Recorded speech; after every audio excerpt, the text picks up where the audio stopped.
Step 1, wake up early, gonna rise with the sun. Step 2, get some good, some food in you. Step 3, think real hard about what you wanna be. Step 4, everybody just do your thing. Wake up, today's gonna be a good day. Wake up, today's gonna be a good day. Wake up, today's gonna be a good day. Wake up, today's gonna be a good day. Wake up, today's gonna be a good day. Wake up, today's gonna be a good day. Wake up, today's gonna be a good day. Wake up, today's gonna be a good day. Yo, set your affirmations, aspirations. I got shit to do, the aftermath of preparation. Good food, good mood, blood in circulation.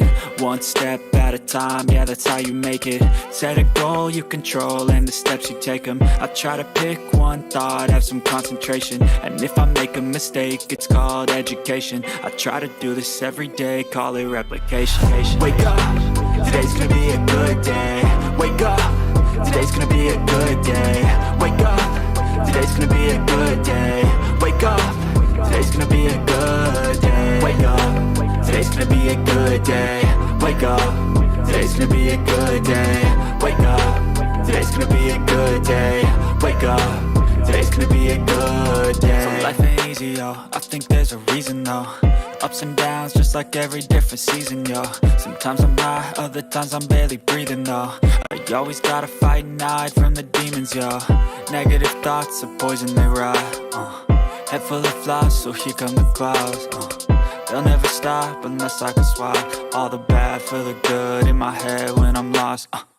Yeah, so I'ma fake it till I make it. Positive thoughts are overtaken, I got patience. One day at a time is how you operate a cadence. A flow, you grow, you show yourself a foundation. Stay away from all the shit that causes temptation. I know that I like to do it cause it's sensation. I live my life in my head like a narration. Don't expect greatness, do my best, man, I'll take it. Wake up, today's gonna be a good day. Wake up, today's gonna be a good day. Wake up, today's gonna be a good day. Wake up, today's gonna be a good day. Wake up, today's gonna be a good day. Wake up, today's gonna be a good day. Wake up, today's gonna be a good day. Wake up, today's gonna be a good day. Wake up early, gonna rise with the sun. Step 2, get some good, some food in you. Step 3, think real hard about what you wanna be. Step 4, everybody just do your thing.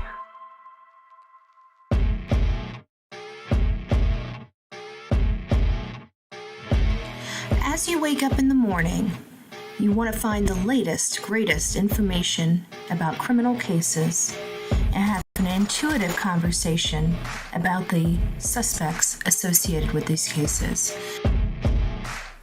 Head over to the Bullhorn Betty channel on YouTube.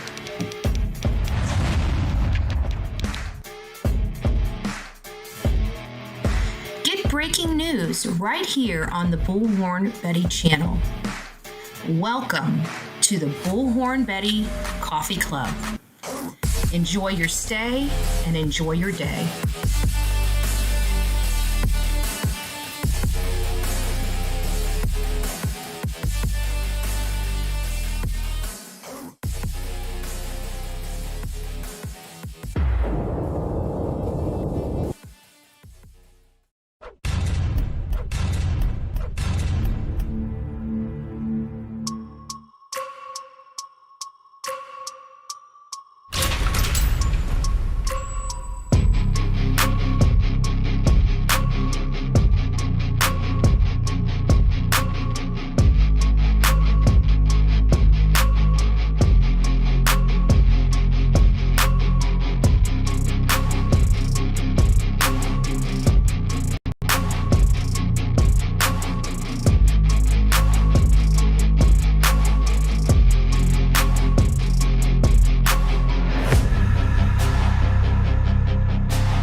Well, good morning, my beautiful people. Happy hump day. Happy hump day to you wonderful people. We're already sliding into the middle of the week.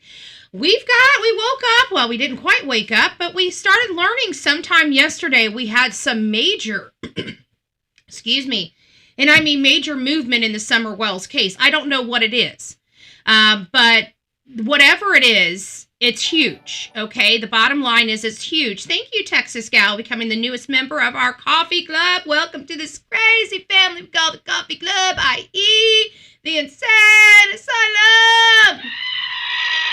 Grab your straitjacket in your padded room and welcome aboard. Thank you, thank you, thank you. And Melanie, thank you so much for yours as well. I put that back up here. There you are. Happy Wednesday, Betty, Delilah, Mutz, and chat. I hope everyone is doing well. Much love to you, Betty. Prayers to whoever needs them. Thank you so much. And please don't forget to hit that thumbs up button. Folks, if you have not hit that thumbs up button, please come in. This is one case that this channel here, the Bullhorn Betty channel, has more original content than any other news organization or content creator out there. This is a case that I literally spent almost a year. I was out there almost every single month. And then it got to every other month, then it got to every 6 months. And I have a lot of trips and a lot of time, money, and content invested in the Summer Wells case. Summer Moon Utah Wells disappeared on June 15th, 2021, and I was covering the Gabby Petito case September 2021. Obviously, that case did not end until October. Then I went over to a new case, which was the Colin Knapp and Kathleen Moore case, and while that was wrapping up and they were pulling her body out of behind Knapp's house, I was heading for my very first trip to cover the Summer Wells case. I was getting phone calls that they were pulling Kathleen's body as we were going over the Florida-Georgia line.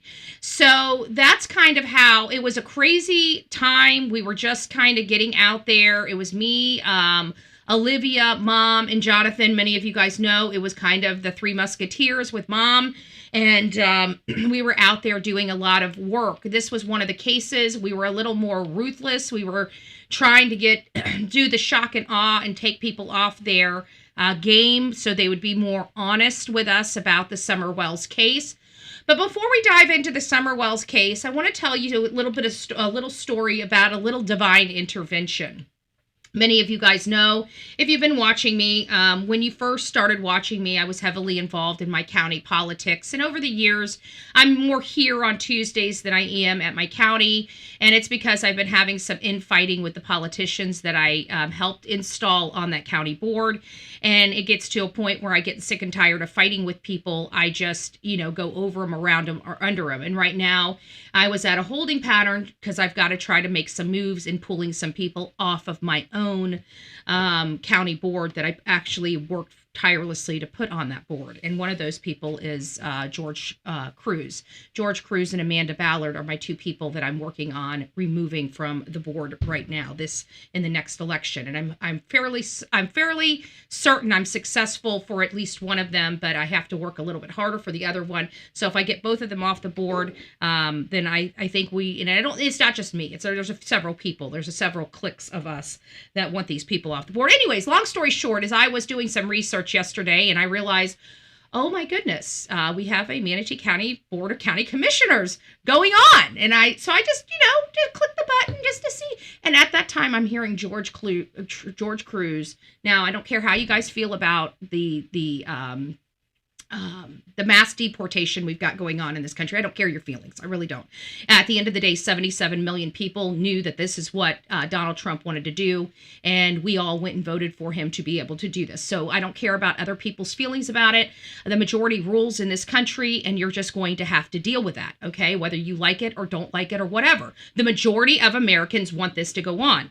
So at the end of the day, I pull in And George is saying, well, at this time when we've got people just being snatched up off the road. Now, this is my Republican, my MAGA, where the front row Joes supported and endorsed this candidate, saying this nonsense is, and I was enraged, okay, folks, enraged.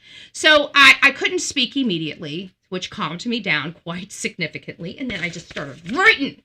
I started making all my bullet marks and everything. When our officers, and this comes down to the Ashley Buzzard case, because right now, before we get in here, we're going to talk about the Ashley Buzzard case. The Ashley Buzzard case, a child is missing, not missing, in my opinion. The mother is hiding that child from the state for whatever reason. I know why the reason she's hiding her from the state. Either way, she's hiding that child from the state. And we have a lot of parental rights, and we're worried about government overreach. Well, they decriminalized everything in California, which is the problem. It's the catalyst. For fuck's sake, excuse me. I can't stand when I keep hitting my buttons and getting myself out because I got these all set up. Listen to this. Got new buttons installed. So, long story short is we have this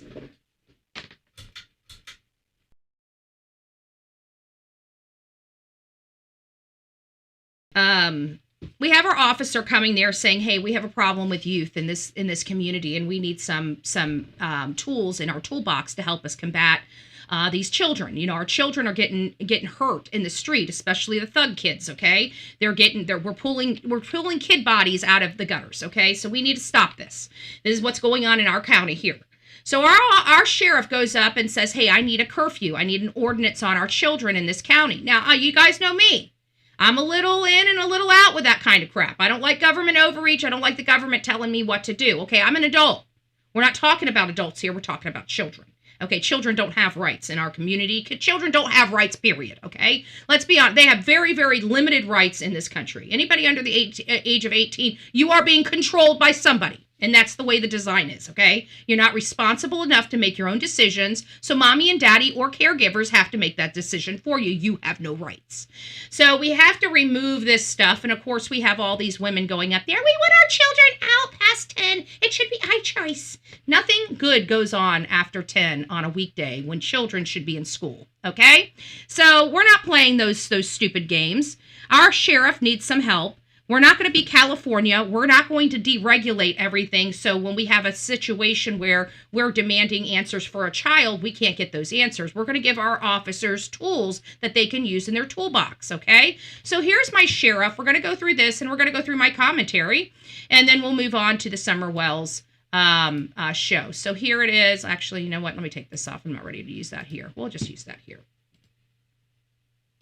All right. I have no one else on the board, so... Let's get my sheriff. There's my sheriff. Okay, let's give him an applause. Okay, thank you for your service, Sheriff Rick Wells. We do love everybody's service. If you guys don't know, I have a great working relationship with my sheriff.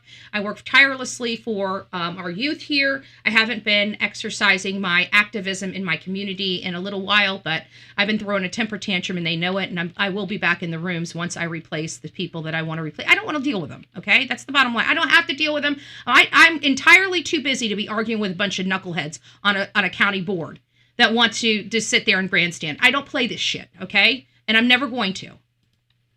How y'all doing today? Super. So my presentation is very simple. As you know, statutorily on the books, we've had a curfew for driving, for minors that are driving after the hours of 11 p.m. to 6 p.m. if you were 16 to 17. Okay, so we already have a curfew on the books for driving, okay? Our children are not supposed to be out on the road after 11, okay, mommies and daddies? If you don't know that about your children, I don't care how old they are, 16, 17, 18. No, 18, that's a little different. But you know what? At the end of the day, we give our kids some rules. But no, no kids should be out past 11, okay? Not on a school night. And during the weekend, if they have their permission, my sheriff's not trying to yank these kids in jail, okay? I promise you he's not. And 5 or after 1 a.m., you had to be off the roads if you were over 17. 1 a.m. I think that's reasonable. So when you speak about educating... Guys, do you guys think that's reasonable? I think that's reasonable. I think our sheriff only wants laws that are going to help promote kids not getting in trouble. You know, he understands 17 years old, you can stay out until 1 a.m. according to our county laws in your car. Okay, so we give our older youth some guardrails here and give them some leeway as well, because they're about to turn into adults. So I think those are reasonable parameters. And I just don't think children during Monday through Friday should be out after 10 p.m. 1 a.m. is very acceptable. That's what I'm thinking. We're not being unreasonable here. These young people in our community, we're just trying to get them home safely. That's it. And that will be the message that I give to my deputies if you pass this ordinance today, is to educate, get them home safely. Let me get the tipping. Hold on, let me get my... We are not trying, this is not a criminal violation. If for some reason one of them They decides don't want to do all that. they want to challenge us, it's a warning the first time. And it can be a warning as many times as we want, or a $50 fine. So it's just about us having the opportunity to make sure that they get home safely, that the parents know that they're out, and hopefully prevent them from becoming a victim of a crime out here. Amen. Because they are preyed upon. And, I don't know what your mama told you, but my mama told me anything after 12 o'clock, nothing but bad things are going to happen. So. Okay, like, we're from the country over here, okay? I'm sorry, you can hear the little bit of the country draw, okay? You can hear the little bit of the country draw. And I know you guys can hear it in me every now and again, you know? And so I'm just saying, we need to be supporting these things, because one of the problems we're having in the Melody Buzzard case right now is the fact that we don't have these guardrails in place for their law enforcement to exercise. That's why I'm saying they're acting outside of the law, because in California they are. In Florida, we give our sheriffs the tools that they need to do their job. So we don't have a Melody. When we do have a Melody Buzzard, we can go there and say, hey, where's your kid? And she's going to have to tell us where her kid is, right? So I'm not going to sit here and create laws that are going to hinder my sheriff's ability to save children. Okay? And so this was a hard one for me, because you guys know how I feel about the government telling us what to do. But I had to remind myself, these are minors. You know, we're not talking about adults here. If we were talking about a curfew on adults, my conversation would be a hell of a lot different than we are right now. But we know that we have a substance abuse epidemic. We got parents that are not doing well. We got other parents that are just, sucked into the fact that they're a single parent and they've got to work 3 jobs, okay? And they just don't have the ability. They're trying to put food on the table so their children can eat. The last thing that they're concerned about at this point, unfortunately, is where their child is at midnight while they're out working their ass off, okay? And those children get themselves into mischief. And it's unfortunate. It's an unfortunate cycle, but we've got to, unfortunately, we've got to do something. We just can't have these children out on the street because mommy and daddy are out working in the middle of the night, okay? We just can't have it. So even in those scenarios, we just can't have it. You guys understand that. Okay, so let's listen to the rest of this, and then we'll get on to mine, and then we'll move on to Summer Wells. So I stay in the house. And so that's all we're trying to do. We're not trying to penalize them. We're not trying to put anything on the record. We're not trying to... I can tell you this. This is one thing I can tell you. One thing that is drilled into my sheriff is we do not want to ruin a child's life before they get started, okay? You guys know me. I'm just telling you guys personally that it's just a little different here, because I'm an activist. There's a lot of activists like me, and we all have a story. Okay. We've all had a tough walk, and what made us the people that we are today, fighting for the people that we are. So we understand that we don't have bad children. We have bad households, and those bad households create the products that they create out of them. And if we can get to those children soon enough and start catering to them soon enough and try to get them out of the streets instead of following their parents' path, then we can save children. And that is truly what we try to do. Now, there are some situations where we have no ability but to arrest the child, okay? I can tell you that here in Manatee County, it is the last case scenario for our officers. Our officers do not want to arrest children. And that's what I want to hear across this country. Thank you, YouTuber. Gifted a Bullhorn Betty membership. It looks like Tabitha received that Bullhorn Betty membership. Welcome to this crazy family we call the Coffee Club. I eat it, sad, it's a love.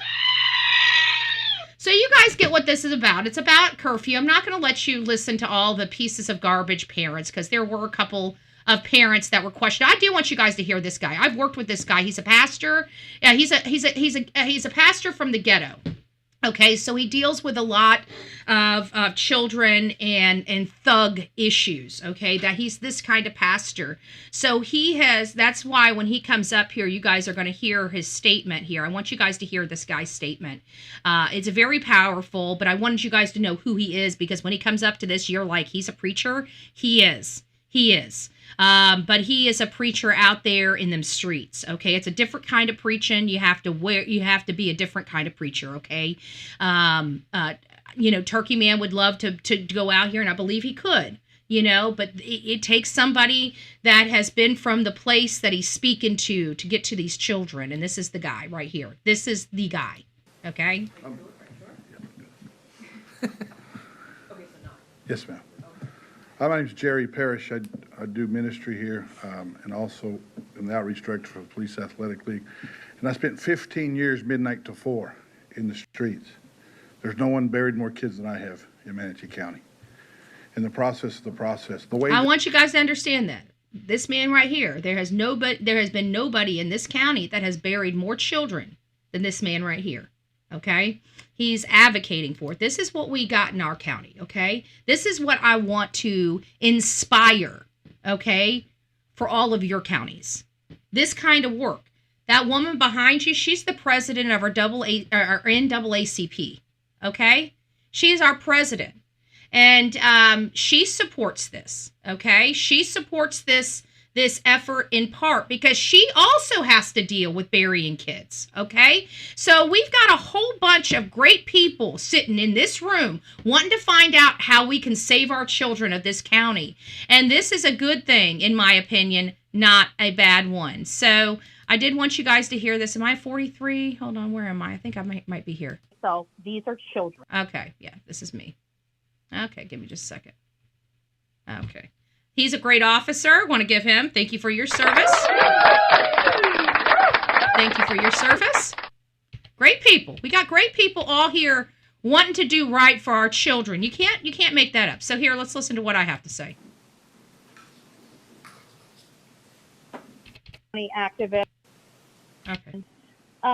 This is a difficult decision, and I understand why everybody's taking their time and concern. The great thing is it looks like we've got a lot of people that care about the youth in Manatee County and keeping them safe. So, I mean, that's the silver lining we can all take away from that. But how do we accomplish it? And so I had to sit here and dig because, I am a parental right person as well as a, just rights person. I'm an activist. So I have to remind myself, these are children. They're underage. They don't really have a whole lot of rights. And the parents are responsible for them financially as well. So that means if they're out at 10 o'clock at night and they cause damage, that they'll go to mommy and daddy in a lot of these cases. Are they signing up for that? And I think that this actually supports parental rights, because law enforcement is going to be reaching out to them and making sure that those children should be out in the road. I think any child out in the road after 10 p.m. at night is out for nothing but trouble, unless it's the weekend. And then their parents can say, they have my permission. George, I have to be honest with you. Hearing you saying that our officers that, by the way, thank you, Sheriff Wells and Chief Kramer for your service and your officer service. But to imply that they're picking up people off the streets, that was pretty offensive, because 77 million people supported Trump and supported his immigration policies. So let's get back to the youth. I don't see where youth needs to be out on the street past 10 p.m. I think our officers know that the arrests are last case scenarios. And it seems like they're trying to find solutions here. Nobody cares. Nobody cares about this until it's their kid, until their child's missing or their child's in the ditch. Then they want answers. Then they want to blame somebody, right? And we could have prevented it, and we're not doing everything. But why not for the children? Why not for the children this time, right? So I'm kind of middle of the road with all of this. I think that as we have more population, children are getting unruly. We do have an epidemic of substance abuse in this community and a lot of children out on the street. They're wreaking havoc, okay? And at the end of the day, we have to give our law enforcement some tools to use to help rein that in. And this is about kids. And if their parents don't know that they're out, and the example of having a child out at night because a parent works overnight, your child is running the street with no supervision because you're working. And you don't think that child should be detained at a sheriff's office? I can't. And then the comment of our wonderful officers being babysitters, I'm sure many of the officers would appreciate a babysitter's salary because they make a heck of a lot more than they do risking their life. So thank you, law enforcement. I do appreciate each and every one of you. Thank you.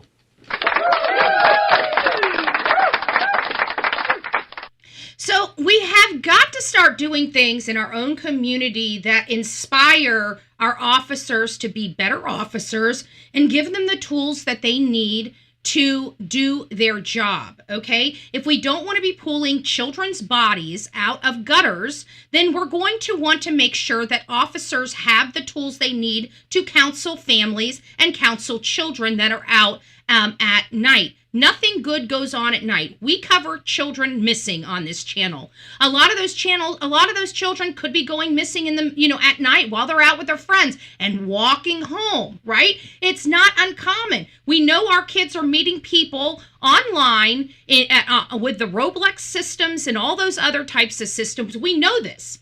So why would we not be doing everything we possibly can to save our children? We have a lot of predators out there. We just saved 122 children here in Florida, the largest sting we've ever had. We are dominating in Florida, getting our children back. Okay, we are dominating we have Rick. We have our Grady Judd. We have our FDLE that are working around the clock. 122 children were just saved by my state here in our state for our children. I would like to see this happening more and more around the country because a lot of these children come from really crappy homes like Summer Wells' home, right, where there's nothing but substance abuse, alcohol, SA violations going on inside that house, them having a revolving door of addicts going in and out and partying and fighting and throwing punches and stuff in front of all these children, cops coming out all the time, never turning this over to the Department of Children and Family Services. I thought they were mandatory reporters in Tennessee, and they're not reporting. They're not reporting to the Department of Children and Family Services, and I think those officers should lose their job. You guys notice this. I like to punish people by either suing them or losing their job, right? Only very few times do I say somebody needs to be written up. Why? Because the stuff that we deal with is life and death. You make a mistake, somebody can lose their life. You make a mistake, a child could go missing, okay? And unfortunately, that's just where we are. And people, I believe, human beings make mistakes all the time. But human beings also lose their jobs for making mistakes all the time, okay? I'm just trying to bring reality back to, and sanity back to our government, okay? We don't have to keep putting up with horrible service. We have rights, we have choices, we have impeachment processes. And I definitely hope that that's the way it does go. So anyways, guys, as you guys see, I decided to give you guys a carousel. I paused it. A carousel of some of the Summer Wells stuff. I've got to tell you, some of this stuff was one of the first cases outside of Gabby Petito. I never made thumbnails before Summer Wells. Even with Gabby Petito, I was on Facebook. I just turned the live on, or I just dropped videos, or I was on TikTok, and I didn't even get on TikTok until like halfway through the Gabby Petito case, and then that's when I met Olivia, which was on TikTok, and she got me on TikTok. So, and it wasn't until I got here, believe it or not, Damaged Good with No Regrets and White Boy Lockdown are the ones that brought me to YouTube, you know, and White Boy Lockdown's the one that helped me set up my very first live on this platform. He hates me now because of freaking MGL. I've never done a damn thing to White Boy or his girlfriend. They've blamed me for everything. I guess I'm just popular to blame or something, but I've never done anything to them. I had to cut them off because they were just being so nasty to me over what MGL did to them. I didn't do it. She did it.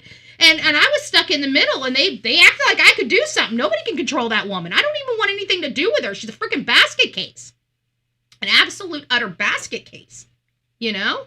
And so that's how that all got started. I still don't want anything to do with him, but I still don't want anything bad happening to him for, you know, F's sakes. I mean, I don't get down like that.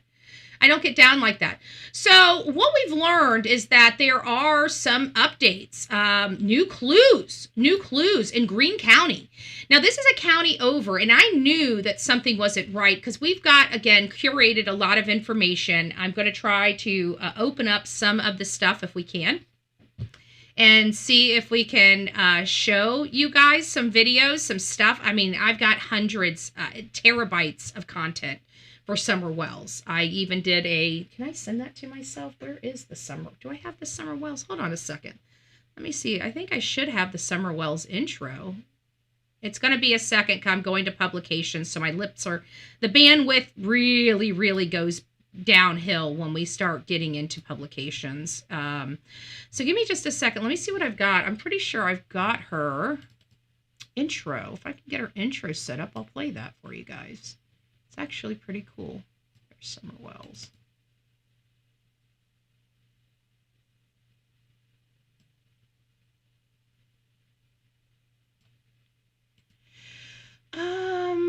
If not, I still got it. I can just download it. I would like to not have to download it, but it looks like I'm going to have, let's just do Summer Wells. Summer Wells.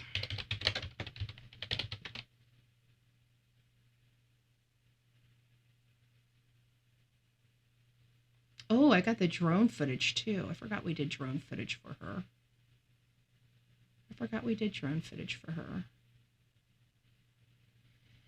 All right, so let's see what's in this one. Nope. Oops, I didn't mean to extract that. Let's quit that. Yeah, I didn't want to extract. No, thank you. I don't want to extract you. How can I end it? There we go. I didn't mean to extract. I don't want to extract. Just want to see what the hell's on here. Ooh, I got some movies. Don Wells. Here's one that says Don Wells on it. TBI. Don Wells, TBI. Ooh. We got a few of them on here. Let's see what this one is. But I'm going to download my intro and get that sent over because I know I got it on this phone somewhere. So I'm just going to go ahead and download it. It's in CapCut. I'll download it and send it over. It might slow some things down, but I really don't care. That's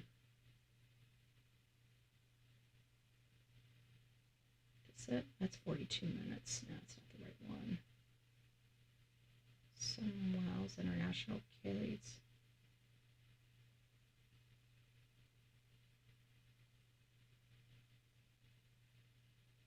There it is. That's a minute 45 seconds. Where's my 5-minute one?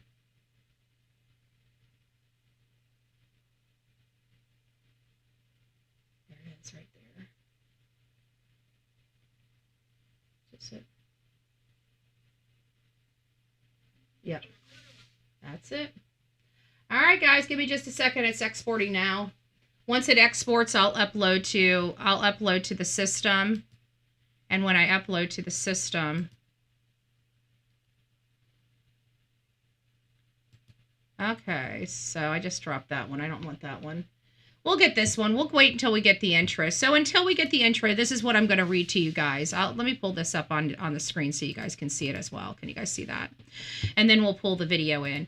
Okay, so basically what they're saying is we've got some new leads coming in. So, and it sounds significant new leads because there's a statement that law enforcement made saying this case is far from cold. And it was those statements that came from law enforcement that made me realize what they found must be significant, okay? It has to be significant. And we're going to go over all of this with you guys here too. 4 years long search for clues for the disappearance of Summer Wells led authorities to Greene County last week. TBI confirmed yesterday they were at the 3500 block of Van Hill Road in Greenville. Now, if you guys remember, we did have a 1-year milestone anniversary for Summer Wells at Hawkins County Sheriff's Department, okay? And I sponsored it, and we had a lot of people come together, raise money for this amazing event. We got some lanterns that went up that were absolutely beautiful. It was a little weird because we got one stuck in a tree, and we're like, oh my God, we're going to start a fire, right? And it ended up releasing and going up, thank God. We had little candles. We had music. I brought my karaoke machine. I have a huge box, a speaker that's basically an old-timey karaoke machine, not the ones with the separate speakers. And so I was able to bring that, but I couldn't get the microphone to work. I don't know why it wouldn't work out there, but it just wouldn't. So I ended up having to use my Bullhorn and run the event from my Bullhorn, which worked. I mean, I got a very powerful voice, so it carries. I have a video from the vigil. Oh, that would be great. I think I didn't get the video. You know what? If you can, I might have to request it through WeTransfer, depending on what size it is. But I would like to get a copy of that if possible. Okay, guys, let me go over here and get this Summer Wells stuff uploaded to. Let's cancel. There it is. Let me get this uploaded. There we go. All right. It's working on, once it gets uploaded on the system. Oh, it's coming now. It's coming through Dropbox right now. So we're going to have a little bit of lag time going on here while it's coming in. This MacBook Pro, that's why I want a desktop. Thank you guys all for being here. We're going to do a little intro video that I probably should have done before starting this show. And then we're going to go over the new information. So TBI confirmed yesterday that they were at Van Hill Road. But long story short is we had 3 beautiful girls that 2 of them, I think 2 or 3 of them were my mods. I got to meet their children and it was lovely. It was just lovely. And they were, from my understanding, let me just make sure I got this right. I think they were just doors down. They were 3 minutes away. They were in the cabin 3 minutes drive from where this is taking place. So let me go ahead and pull this up and see if I can get this built in real quick. Okay.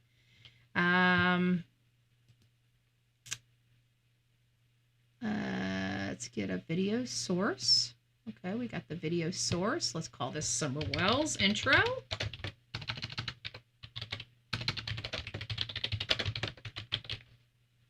Okay. And we will grab the file from our, where did it download to? There it is. Okay. In a quarter mile, sharp right onto Ben Hill Road. I don't hear any volume. Hold on. Let's stop it. Let's check out Summer Wells volume. Could you guys hear that? I couldn't hear it. Okay, let me put it here. In a quarter Let's stop. mile, sharp right onto Ben Hill. Let's refresh. Let's In a pause. quarter mile, Okay. sharp. Sorry, I need to find out where the audio is on this. Summer Wells monitor off. Let's put it on monitor output. Okay. Now we should be able to... Right onto Ben Hill Road.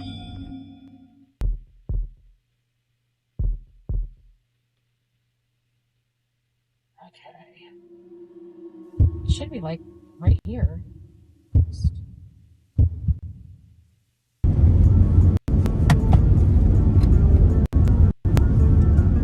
In a quarter mile, sharp right onto Ben Hill Road. So we're coming up around the bend. Our sign is down. Our Summer West sign is down.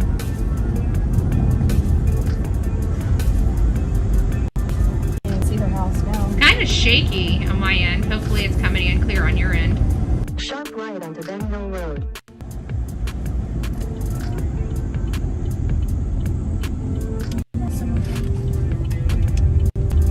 I don't kind of like how it's coming in on this one. Hold on a second. I think it's taken away from the video. Hold on. I know it kind of sucks, but I think it's taking away from the video. Let me see if I can pull it up and just run it straight from my computer. I think it'll keep it from being so jerky. I don't like it being that jerky. It's jerky. Give me just a second.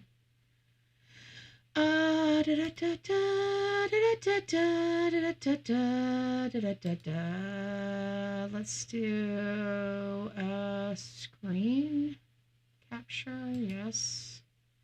Nope. And we're gonna do Summer Wells.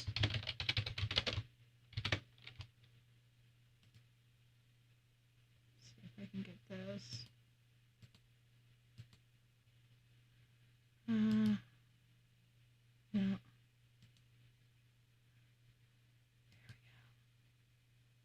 we go. That's perfect. Let's see if we can work. I think it'll work out better this way. I want my damn intro to be perfect, okay, guys? I'm sorry. I'm just a little anal like that. In a quarter mile, There it goes. sharp right onto Ben Hill Road.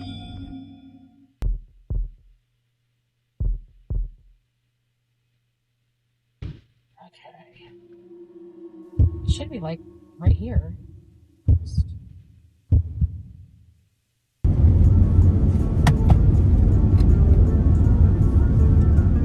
In a quarter mile, sharp right onto Ben Hill Road.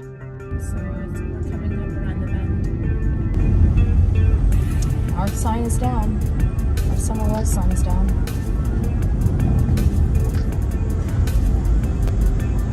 You can see their house now. Sharp right onto Still a Ben little Hill Road. jerky. It's not as smooth as what I'm seeing.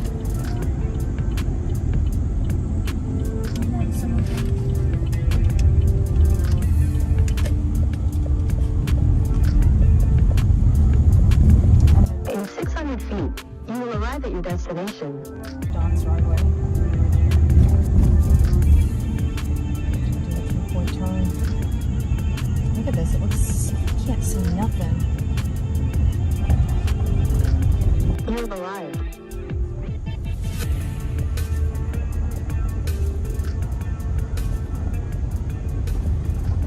You can't even see their house with all this greenery.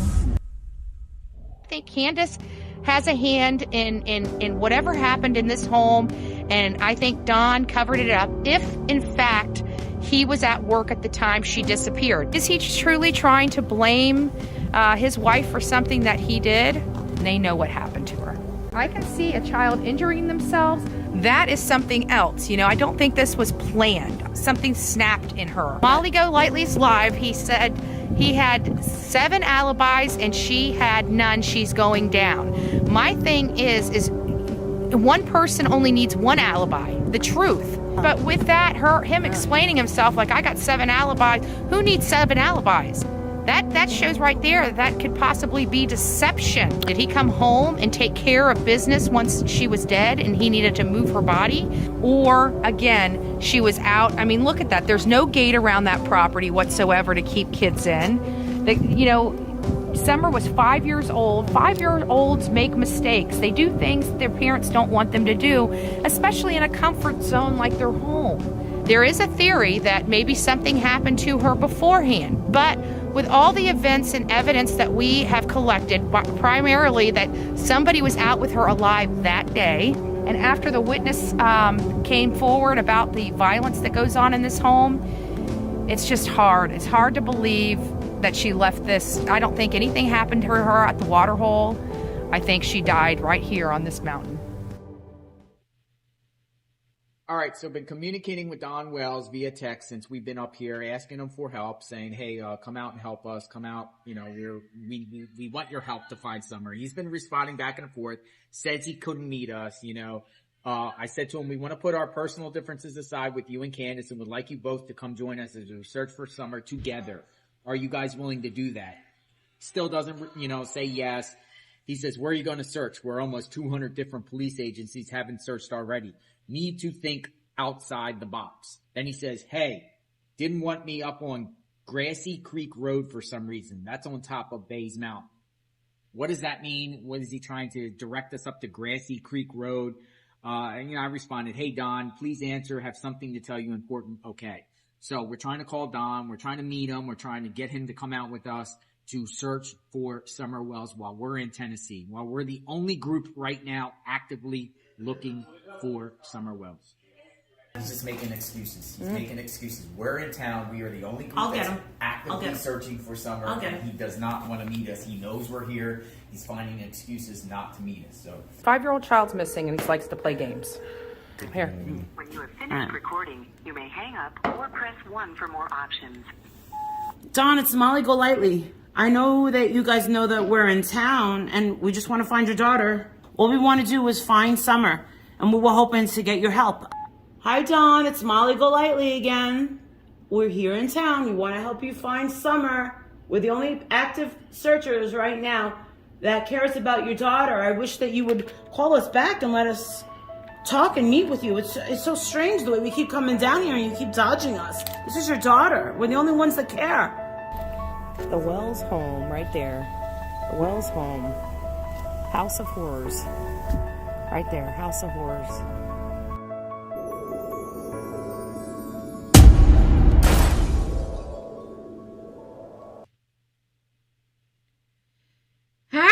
Guys, all right, thank you for allowing me to bend your ear, give you my intro. Sorry about that. It took a little I was meaning to do that this morning and I forgot. I just forgot. I'm so sorry. So let me go ahead and bring this down so we have our chat back. Thank you. You know, it's just really sad. Summer Wells has been missing for a significant amount of time. She hasn't been seen or heard. Let me get through some of these things so we can get the publications off of our screens so I can get my bandwidth back on this case. So let's go ahead and finish up this. So when we were there for the vigil, we had some people staying, and it sounds like this location was only 3 minutes from where a group of our girls that were helping my mods. I mean, they were my mods at the time, and love them to death. Hopefully, they're doing pretty well out there.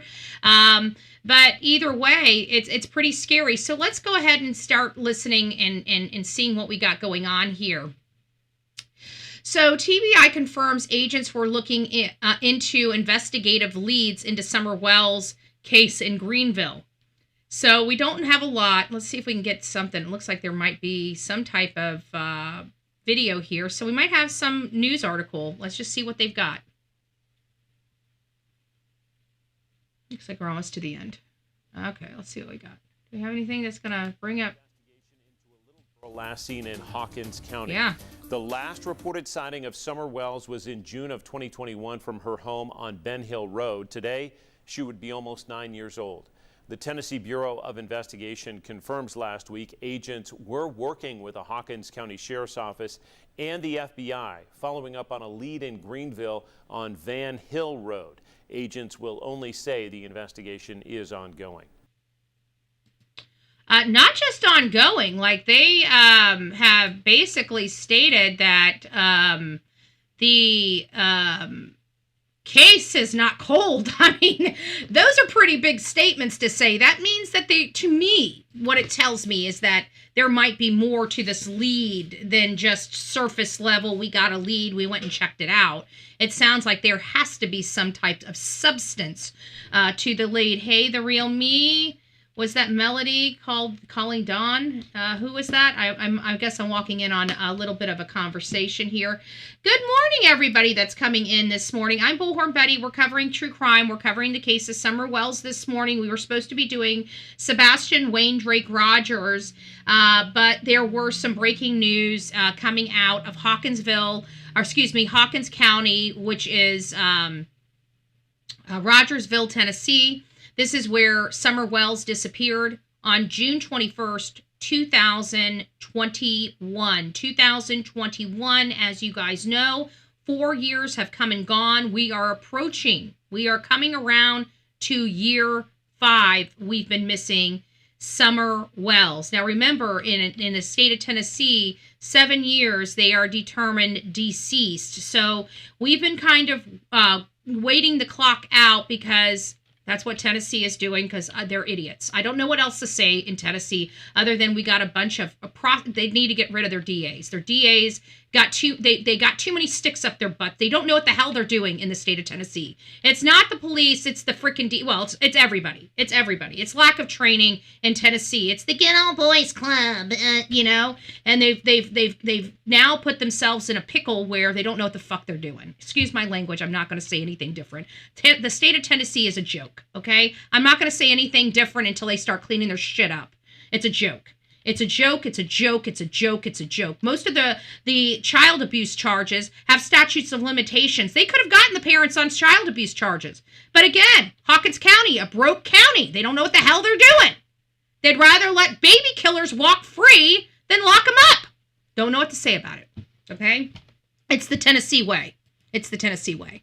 So Tennessee Bureau of Investigations confirmed agents were at the 2500 block of Van Hill Road in Greenville on November 13th to follow up on investigative leads into the Summer Wells case. On June 15th, 2021, Hawkins County Sheriff's Office said authorities looking for a young girl named Summer Wells who disappeared from her home on Van Hill Road. It said she was around 4 feet tall, blonde hair, and wearing a pink shirt and gray shorts at the time. Wells was around 5 years old when she disappeared, and the Tennessee Bureau of Investigations issued an Amber Alert and spent months scouring Beech Creek community and beyond. And when the parents are locked up, I just want to remind everybody what we plan on doing with the hate channels, the ones that supported these families, gave them money, a child unalivers. We're going to be making sure when this case is closed, we go back into the vault and remind everybody who you truly are. Who you truly are. And if people still want to support people that supported baby unalivers, well, you guys got a treat all on your own, don't you? It's called hell. Hell. And I hope you all burn in it. Okay? All right. All right, cupcakes. So Wells has been missing for 4 years. She's still on an Amber Alert. Tennessee said, TBI said Tuesday that agents were working with HCSO, Hawkins County Sheriff's Office, if you don't know what that means, to continue its investigation into her disappearance. You know what this says? TBI said Tuesday agents were working with HCSO to continue its investigation. It seems like TBI has the lead on this investigation as opposed to Hawkins County now, the way this is sounding. Do we know whether that ownership went from Hawkins County over to TBI? Can anybody tell me or confirm that? Because it sounds like TBI, just in that statement, TBI has control over the investigation. At this time, the investigation remains active and ongoing, TBI said. No other information is shared on what the lead may have been. So we have a case right here that has had multiple searches on it. A little girl in Tennessee that has had multiple searches over the time that she's been missing, yet poor little Sebastian still is only good enough in Sumner County to receive an 8-day search in 2 years. That's all he was worth to the residents. I'm going to say the residents because you guys vote for these pieces of shit. So apparently that's good enough for the residents and the community, as well as the leaders of their community, that Sebastian Rogers only got 8 days. You know, sometimes I wish they could just imagine their child being in place of Sebastian and whether that would be okay. And I sometimes wish that would spark some humanity in some of the people in Hendersonville, Tennessee. Just some humanity. Because, you know, the people, I'm starting to look at everybody in Hendersonville, Tennessee as monsters. Okay? Because not just everybody. Like, there are some good people. I've met some great people from Hendersonville, Tennessee. There's just not enough. There's just not enough. I look at the majority of them as hollow humans. Hollow humans. No backbone. Just, and you know, people are like, what's wrong with just wanting to get along? Well, that's not the kind of environment we are in, okay? Our lives are not free, okay? We have people that go out every single day and lose their lives, have their poor little bodies destroyed fighting for our freedoms. And you are just so easy to say, oh, you know, I don't want to be bothered. That's the answer for people in Tennessee. You guys, anybody that says a child's missing and you don't want to be bothered or aggravated or you don't want your privacy rocked, you make me sick. You are exactly what's wrong with this country. So go back and go to church, right? And go sit in that pew and clasp your little hands together. Your little hands together. And pray to the good old Lord every single Sunday while you walk out there and say you don't want to be bothered with life. You don't want to be bothered with somebody else's kid. I say that there's something wrong with you because normal people don't act like that, and we have a whole community acting like that. There's something wrong with it. Same with Sumner County. It is a Tennessee culture issue, and I am determined to end it. More than 4 years after Summer Wells was reported missing from her home in Beech Creek Community, Hawkins County, the Tennessee Bureau of Investigations confirmed, here it is, the case is far from cold. Okay? This is it. This is where I'm going to say we have got some heat. Okay? I'm not sure if it's smoke or if it's fire, folks, but we got some heat. Okay? This is good. This is good. We've got something here. Okay? This is not, we might. Okay? This is not a we might. They confirmed. The case is confirmed. Let me rephrase that. Okay? We don't have word salad here. Okay? We have confirmation. We have a one-liner. Confirmed, this case is far, now, listen, far from cold. This sounds like fire, not smoke, folks. I'm just saying, this smells like fire, not smoke. Smells like fire, not smoke, folks. We've been waiting a long time for this day. I pray, you know, we do a lot of prayer. We do a lot of prayer in this channel. Lots of prayer. Lots of prayer is given from this channel. And now we got something to really take that prayers and start praying for, because if we can get this case done, guys, oh my God. This is the second case this channel did. This is one that caused this channel so much pain and misery and brought all these hate channels to our door for trying to help find this girl, because all these hate channels, they support the pieces of shit. They support the parents. Okay? Not only supported the parents, gave them money to go buy booze and drugs with. I want to tell you how disgusting these hate channels are. Purely disgusting they are. Okay? I watched Dolly earlier this morning about Summer. I can't stand Dolly anymore. You know what? He used to talk about baby Jesus. He seemed to be like a semi-Christian guy, and he showed me his colors, you know. So I'm an integrity person. I'm sorry, you guys can enjoy watching him, you know, but he's a joke to me. He's not somebody I would ever take seriously. If you want to talk about somebody that's a grifter, I mean, look at the man. He grifted his camera, his camper, and everything. All for what? All to go run around the country to sleep with other women, and then he never did his job. He goes in there, he leaves. That's all it is. He goes in there and leaves. He's there for 5 seconds. He doesn't even do... When we were in Georgia, I even taught him how to research, how to interview people out there on the streets on the go. Like, that was all new to him. And... you know, he ended up stabbing me in the back for no fucking good reason. Just no good reason. And, All I've ever tried to do was anybody that's ever been around me is bring them up with me, right? I'm out there. I'm energetic. People know Bullhorn Betty. I have a reputation, whether people on this platform want to acknowledge it or not. People in the news know who I am. So when I arrive at the scene, people want to speak, right? There's never been a time that I've went on the scene and had an appearance that I haven't had somebody stick a camera and a microphone in my face, okay? I do have a reputation out there. My reputation is fairly good, with the real people, not these animals here on these social media platforms. Just like everything else, they get jealous. They find a victim, right? They're looking at Lauren. They want to take her channel down. They want to feel like they're beasts or whatever. They're just a bunch of bullies, okay? That can't get their way, that like to and it shows. They're all, the majority of the people on the hate channels that sit there and mock me for my background, I'm not a felon, okay? I've never been in prison, okay?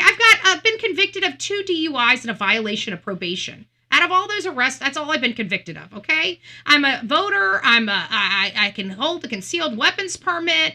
I can do all these things. I can get a job and pass an FBI background check, what these yahoos cannot never do. They can't even work at the Slurpee counter at freaking 7-Eleven. Okay? They just can't. And because they're nobody will hire them. These people are unemployable. This is the only job they will have. That's why they try their hardest to protect their money so much, because they'll never be anything better. When they retire, most of these people are using this money and doing it under the table while they're committing fraud and getting benefits. We know all about them. Trust me, we're going to get it stopped. And most of these people eventually over the next few years are probably going to go to jail for fraud or drug dealing. Okay? I mean, at the end of the day, they have no idea what's being built for them. And it does, as you can tell with the Summer Wells case, take time. But these are the same hate channels that gave this family money to support the freaking alcohol and CRACK problem that both of these parents had. These hate channels like QB and who else was it? It wasn't, I think, GW. But it was really that purple hair lady, Cheryl, whatever her name is, or Sharon, or whatever her name is. I used to know her. She's a crackpot, smoker person that had to have all of her teeth replaced. I can't remember which one it was. But anyways, it doesn't really matter. All these people like Benny Keys and stuff, giving them hundreds and hundreds and thousands of dollars to the parents that most likely unalive their own child.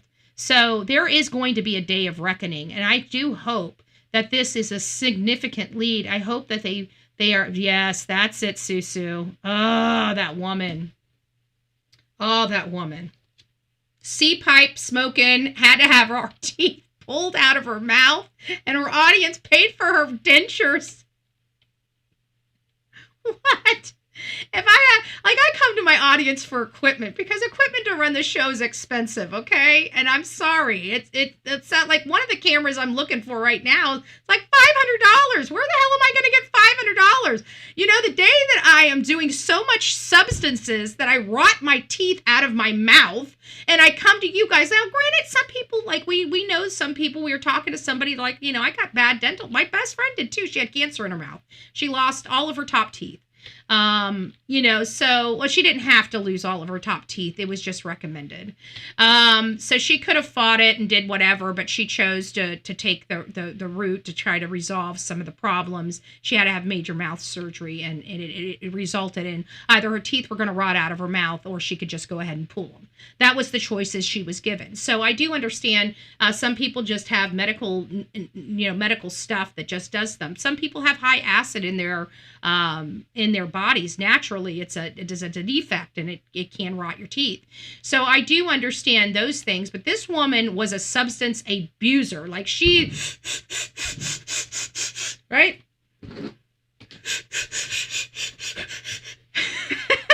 She wasn't getting the screw. I'm just saying, right? Until her teeth went bye-bye. And then she goes, I need teeth. And her audience said, okay, we'll give you teeth. And just like that, she had teeth. I wasn't calling you. I'm just saying. Why isn't it working? Hello?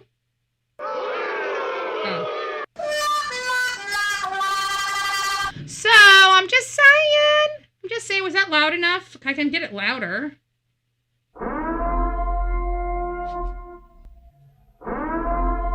We are about to walk into the Summer Wells case.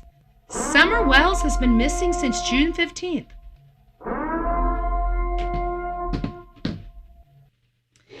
The time has come, folks. The time has come. So TBI is saying that this case is far from cold.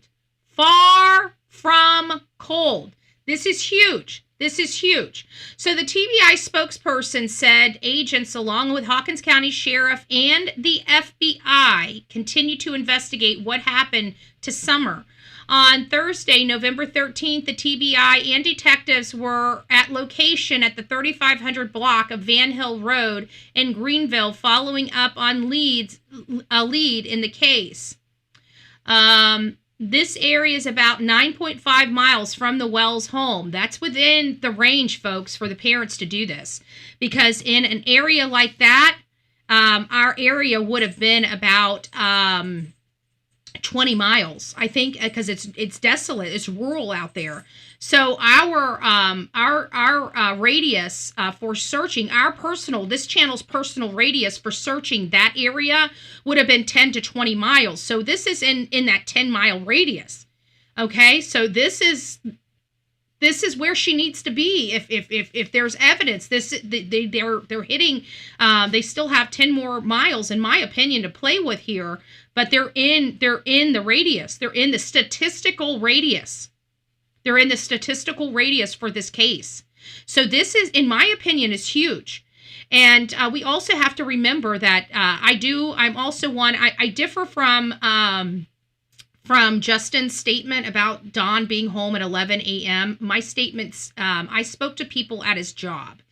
And according to the people at his job that I personally spoke to, and MGL was with us. That was the day that we had him fired from his job, that specific job. He was thrown off that job. Now, mind you, he was in a community with children, active homes that had children out playing in the road, and him and his wife that have a missing child were there doing work, and that Yahoo of a boss of his allowed him to do the work with all those children, knowing that he was the prime suspect in his own daughter's disappearance. The prime suspect. Don Wells was also another person that the very next day after his daughter went missing, he went to work. Don Wells went to work the next day. Okay? Don Wells never stopped working. He never wanted to deal with it. He never wanted to deal with a damn thing. Most people don't act like that, okay? So the story that I got from the people on the ground, and I don't remember, I know that one was that Tucker guy's son. His son was out there on the ground because it was very contentious, and I do have the recording of it. Very contentious. They all came around, started cussing us and everything like that, and Jonathan and Molly went out there, and I think Molly told him to go F themselves, right? And started yelling at them. And then Jonathan went out there and started to, try to calm him down and get some information. And what was determined is that Don Wells was at the job site with his boys. That's what we were told. His boys were with him at the job site. And that makes sense because we know that Summer Wells' mother was just with her, Grandis, and no boys, even though they went to the water hole. Why wouldn't they bring the boys with them if they were going to the water hole? It never made sense. We never understood why the boys weren't with Mom that day. Well, I tried to explain that we learned very, very early on that the boys were with Don. Okay? That's why. Why is this thing? Where is this? It's on this side. Why is it dinging? Let me turn this. Maybe I need to turn the light off. Maybe that'll stop it. Some things just bother the crap out of me. No, it's not stopping it. Okay, and so Don Wells was with the boys. Yet the boys were home when she talked about bringing the groceries. The boys came out. She said, "I need help with the groceries in the truck." So it tells me that Don went home. So when we were asking the people at his, what time Don left the job site, and they remember him being there, and they remember him leaving around lunchtime. They couldn't remember what time specifically, but they said they believe it was around 12:30 to 1:30 when he actually left the job site. And so we learned that it was most likely around 1:30, and he would have gotten home with the boys right before 2:30ish. And this is about the same time when he made that call to what's her face, Candus, and talked about a guy being around the property. I think that, we all believe that Summer Wells may have drowned at the water hole. And I believe that Hunter witnessed it because I spoke to his mother, Allie, before she passed away multiple times, and she said her son was never the same after he came home that day. Now, mind you, he had been out with Candus many times. He's obviously drank, smoked, partied with, whatever, did with Candus.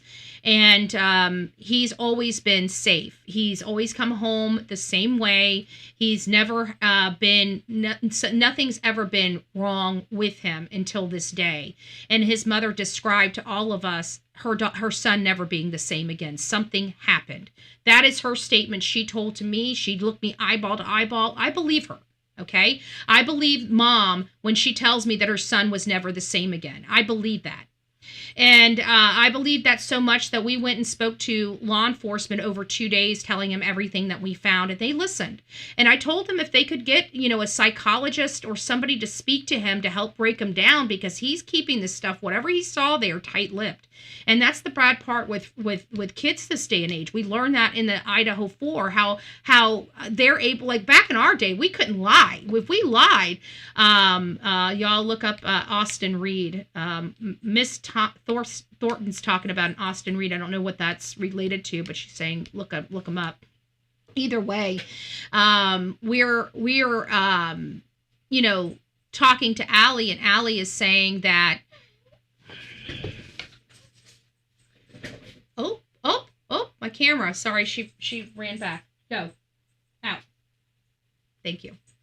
Sorry, she's wanting in my lab. She's ready to go out, and I'm not ready to have her in here yet. So, Christmas, yeah, and he did a great job with her too, and I think he identified a lot of the issues with Hunter and the fact that he really was holding stuff back, and so was Candus as well. So what it leads me to believe is that he was planning this. I think that something did happen at that water hole, and I think she let Don know about it, and I think Don packed up the boys and went home and started setting up the story that they were ultimately going to say about what happened to her, because they're going to probably be asking her, and I think because they were all high and drunk at the time that this happened, they would have gotten in trouble, and I think they would have known they got in trouble. Now, that is one theory. My other theory is she did make it home, and that Don R''d her, and it resulted in her death.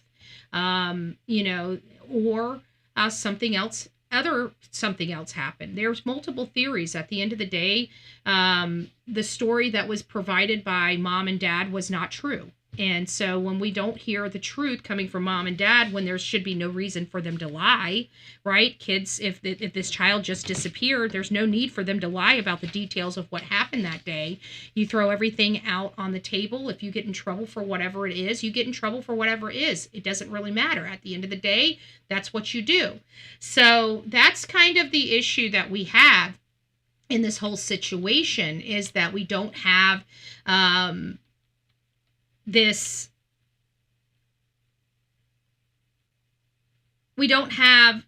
child, and we don't have this abduction that they've been trying to push. What we do have is what appears to be a father setting up something. Okay, he's setting up something. We don't know what that something is, but he's setting up something. He's talking about a kid, touching kids. There's no kids. I mean, there's very limited kids on that mountain. There's one down at the front of that. And unless that woman, and I can tell you, that woman's got her house souped up. She does not like the people she lives around. She does not trust the people she lives around. She's got her entire property gated. Oh, thank you. Thank you. She's got, I'll get down there. I don't know why it's taking so long. Hold on a second. Let me see what kind of stuff we've got in our funding, so I'm making sure I'm not missing any. It's not popping up for me for some reason. So let me go ahead and read and make sure there's no questions and all of. Oh, wow, we got quite a bit. Okay, Texas Gal, thank you so much for becoming the newest member of our crazy family. I think I welcomed you in, and then you also, thank you so much. I appreciate that. Because I'm a love machine. Ow! Ow! YouTuber gifted a Bullhorn Betty membership. If you received your Bullhorn Betty membership, welcome to this crazy family we call the Coffee Club, i.e. the insane love. Grab your straight jacket and padded room and welcome aboard. Look who it is. Let them 66, because I'm a love machine. New member. Welcome to this crazy family we call the Coffee Club, i.e. the insane asylum. Grab your straight jacket and your padded room and welcome aboard. And of course, Lisa B always saying good morning, because I'm a love machine. Ow! Ow! Thank you for that love. Thank you. Let them be, says prayers, Summer Moon, Utah Wells, to be found soon. Thank you so much for that. And you are absolutely right. I'm ready for this case to be over. I'm ready to find out what happened. I'm ready to put this poor baby to rest.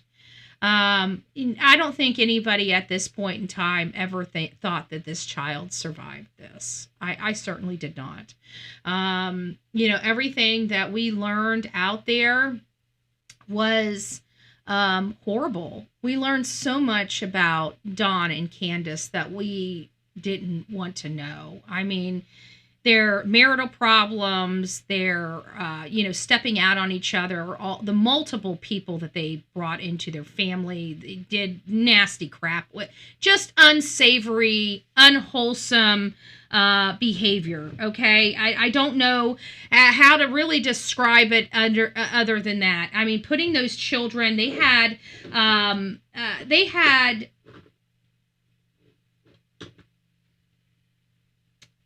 no doors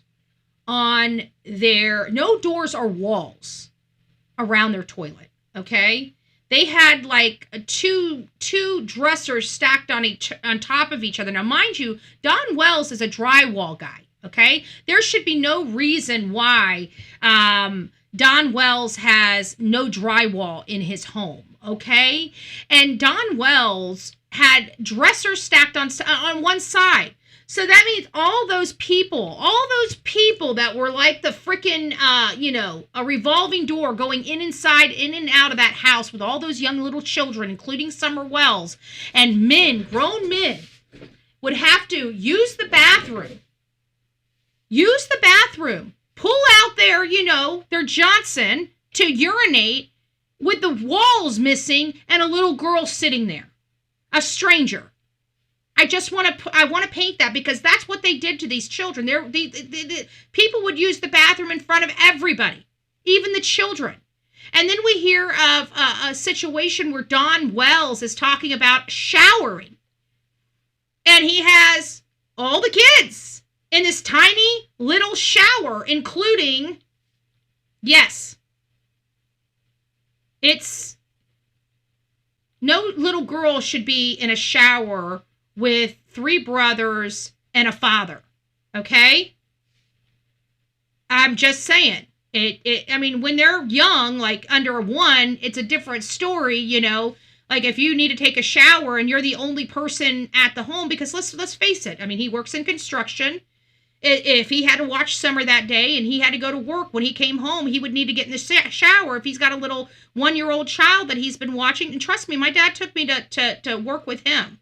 But you can't just have your child running around your house all alone with nobody there. Situations like that where you got to watch the child and take a shower, you got to kind of get a little, creative. And sometimes you got to sit the child on the toilet and just talk to them. Sometimes you got to, do what you got to do.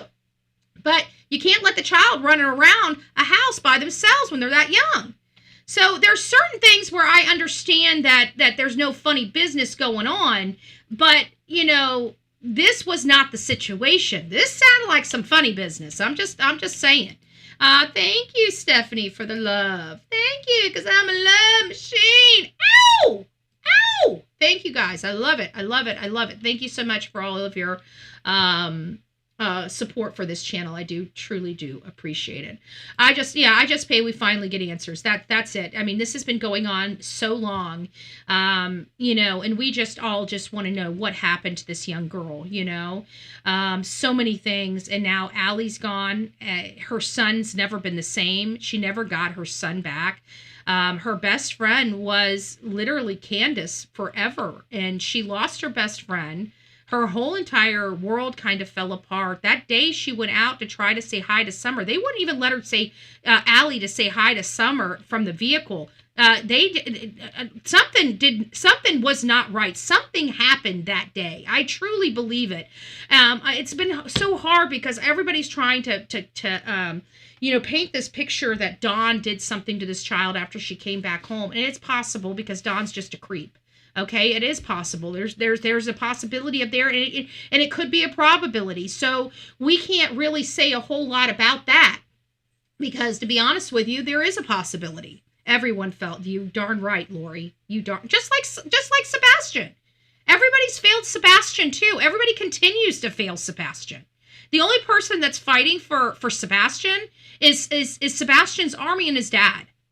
That law enforcement's given up. The family has been, the mom and the stepdad has been trying to get people away from this case since it started, clamming up, not wanting to cooperate. Now, I mean, they're showing all signs of guilt, right? No parents act like this.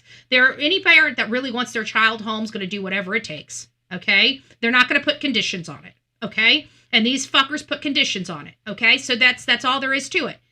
Chris and Katie there's something going on with them. No normal parent acts like that. Their child has been missing almost 2 years and they're still acting like this. They have no urgency whatsoever. All they're doing is being anger and spreading venom. Why? To thwart people's minds, to thwart this whole thing and to try to convince everybody they had nothing to do with it. But it's their behavior that's making everybody believe they had everything to do with it, right? It's their behavior that makes us believe they did something to it, not opposite. Summer Wells, too. It was her parents' behavior. Them being on all those social media and mocking people and making fun of people trying to search for their child and being drunk and saying, oh, Candus, I got 7 alibis. You're going down. And they're doing all this publicly. Okay? That tells us that they know something happened to this child and they covered it up. Just in those statements alone, we know that. That's the stuff they did. We didn't do that for them. We didn't make that crap up. That's stuff they chose to do. And now we're here, and this is 9 miles away, and we got TBI confirming that this is far from a cold case. This is telling me we got some fire here. This is not smoke. It's not just heat. We got a little bit of a fire here. Now, how big is this fire going to get? We're hoping it starts raging, right? We want it to start raging. But we don't know. We just don't know. Let me get this on. I think we got enough light now that we can turn this off. We got enough natural light in here that we don't need that. I think that was causing some issues. So I think this is going to be good, folks. I don't know how good this is going to be, but I think this is going to be really, really good. The spokesperson could not release any further details, but said agents continue to follow up on leads as they come in, and the investigation remains active and ongoing. Not a cold case. It was a cold case. I don't give a rat's ass what they say. If they're trying to say it's never been a cold case, I'm gonna call bullshit. I'm sorry. That's not gonna cut it. That's not gonna cut it. I do believe it was absolutely a cold case, and it should never have been. Because this is a solvable case. This has been a solvable case from day one. I don't know what is wrong with Tennessee. But I tell you what, we are pushing the politicians that can fund these things and get to the bottom of it because it's ruining you've got hundreds of people, and I'm going to continue to tell you guys, hit Bill Lee, hit Marsha Blackburn, hit all the senators in Tennessee, hit all the House members in Tennessee. There's a lot of them. But if we start including all of those in our TikTok posts, in our Facebook posts, demanding, these groups of detectives, these cases, to get these cases resolved. We need that done. We need to start holding them to the fire. We need to start telling them, is that crime scene obsessed? Oh, good gracious. Well, hello, my friend. How the hell have you been? I hope you're doing well. I had to go back. This is when I had Photoshop, and I used to do these thumbnails. I didn't know what I was doing, but I think I did a pretty good job. But I love this lettering. I wish I could get back to this lettering. I was able to make lettering that looked like fabric, and I love Photoshop. And I've been, obviously Photoshop cost a lot more money than Canva, so we're on Canva. But I was able to do so much with Photoshop. I loved, these were my Photoshop images. We got so many thumbnails, some of the originals. Let me show you guys some of the original thumbnails. They were bad. I won't lie, they were so bad. Oh my goodness. Let's go back. Summer Wells always seemed to be dirty. This is her mom. In jail all through her young years. That's her mom. Many mug shots from Candus's younger years. There was one of the newer runs. Hold on. These are still some of the... We're getting...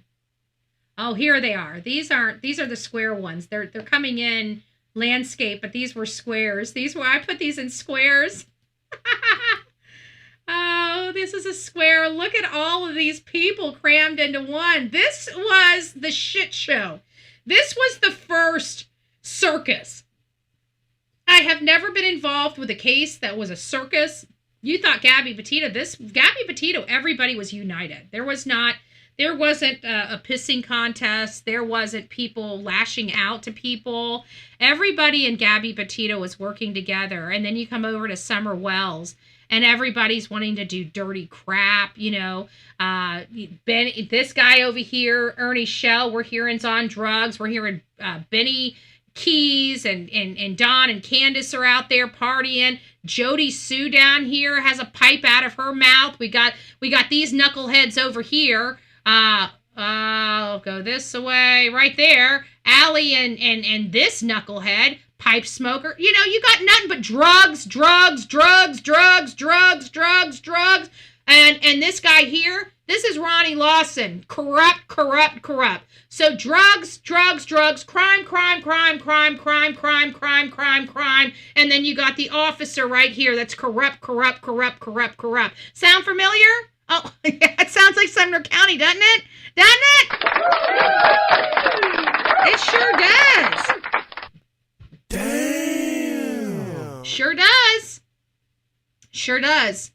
So, this was the first shit show. This was the first Sebastian Rogers, right? This child here has never, guess what? Both in Tennessee. Both have Tennessee TBI involved. Both have county sheriffs involved. And both have the FBI involved. Both solvable cases. And both cases, we got a whole bunch of law enforcement sticking their head in the sand, right? So I guess they must have got a little funding for Summer Wells. So we got some work going on to Summer Wells. They lost everything. Well, they were drunk. They were junkies. All these people on these platforms are junkies, and people sit there and try to support them, and all they're doing is supporting their drugs. Like, I'm not going to try to kill somebody on these platforms. If I know they're on substances, I'm not giving them another dime. Because God, if they get a hot package and something happens to them, I will never forgive myself. I would never forgive myself. But you know who supports these people? People that are also on substances, and they don't care. So that's how I know when I say there's 25,000 pieces of shit on this platform. I truly believe there's 25,000 pieces of shit on this platform that group together and go hang out together, right? And I believe that Queen Bee is selling drugs from her channel. And so there is that. I guess only time will tell, but I believe it's through the channel and through the mail. So if I can catch her on a federal offense, baby, bye-bye. That's the difference between people that break the law and the people that don't. So the fact that there is no sketch of a weird guy around the home tells me the police don't believe that story, and they didn't believe Jody Sue's story a month later about an animalistic scream. Jody Sue was a crackpot. She's on a crack pipe, and she just needs to go bye-bye, because everything that's came out of her mouth has been a fat, flat lie. And that's all there is to it. And these people don't like me, and I really don't care. I never cared then, still don't care 5 blessed years later. I'm just saying. And I'm still showing up. Hey! Hey, boo-boo! Just saying. Just saying. So they still have an active Amber Alert. And you know what? We learned that the active Amber Alert, and this is kind of similar with Sebastian's case too, folks. We have this active Amber Alert, and Amber Alerts are specifically for abductions. And they've gotten to the point where they're so specific. Right? They're so specific on what you have to activate this Amber Alert. I keep wondering what evidence they had about this child's abduction. And I truly think it's Candus's vehicle. I think, because Candus left that mountain 2 times before she called law enforcement. 2 times. 2 times. And there's something going on with why Don had her vehicle and why he parked at the very bottom of the area there. And I don't know what they did, but somebody did something. I think somebody went the back way. I think they, instead of passing the lady that they knew had the cameras, I think they went up the mountain and over and around. And you can. I didn't realize you can get out off that mountain some other way. You just got to follow that shit, follow it around. I didn't realize, but there's a lot of little, up and down through those hollers. There's backwoods. There's roads. There's all kinds of little roads back there that aren't private roads that get you from one side of that mountain to the other. So we even went out there and did some drones. Let me pull that up here. Let me finish this. That article's done. They say TBI continues to investigate. They keep saying TBI. TBI continues to investigate. I'm telling you, I think TBI's the lead investigator on this case. I really do. TBI continues to investigate Summer Wells. Uh-oh, what did I just do? Oh, we got a commercial, Boar's Head commercial. Let me exit out of the Boar's Head commercial. So everything's happening in Greenville. And see, this is the strange thing, and it goes back to the day that Summer was reported missing, is that Don Wells also called law enforcement for Candus. Candus did not make the phone call to law enforcement. Candus called Don, and Don's the one that made the call. Why is this important? Because this is the same exact thing that Chris and Katie did. Katie called Chris, and Chris called law enforcement. That's what happened. But what we found out is that Don made that call from Washington County, and I truly believe he went just right over the county line to make that call for it to be picked up by Washington County to have it transferred. He wanted it transferred. He wanted to show he was away from the home. That's why he chose to make that call, in my opinion. Hey, Rachel, it's nice to see you. Oh, you're in the UK. Well, welcome from across the pond. We appreciate it. Good morning.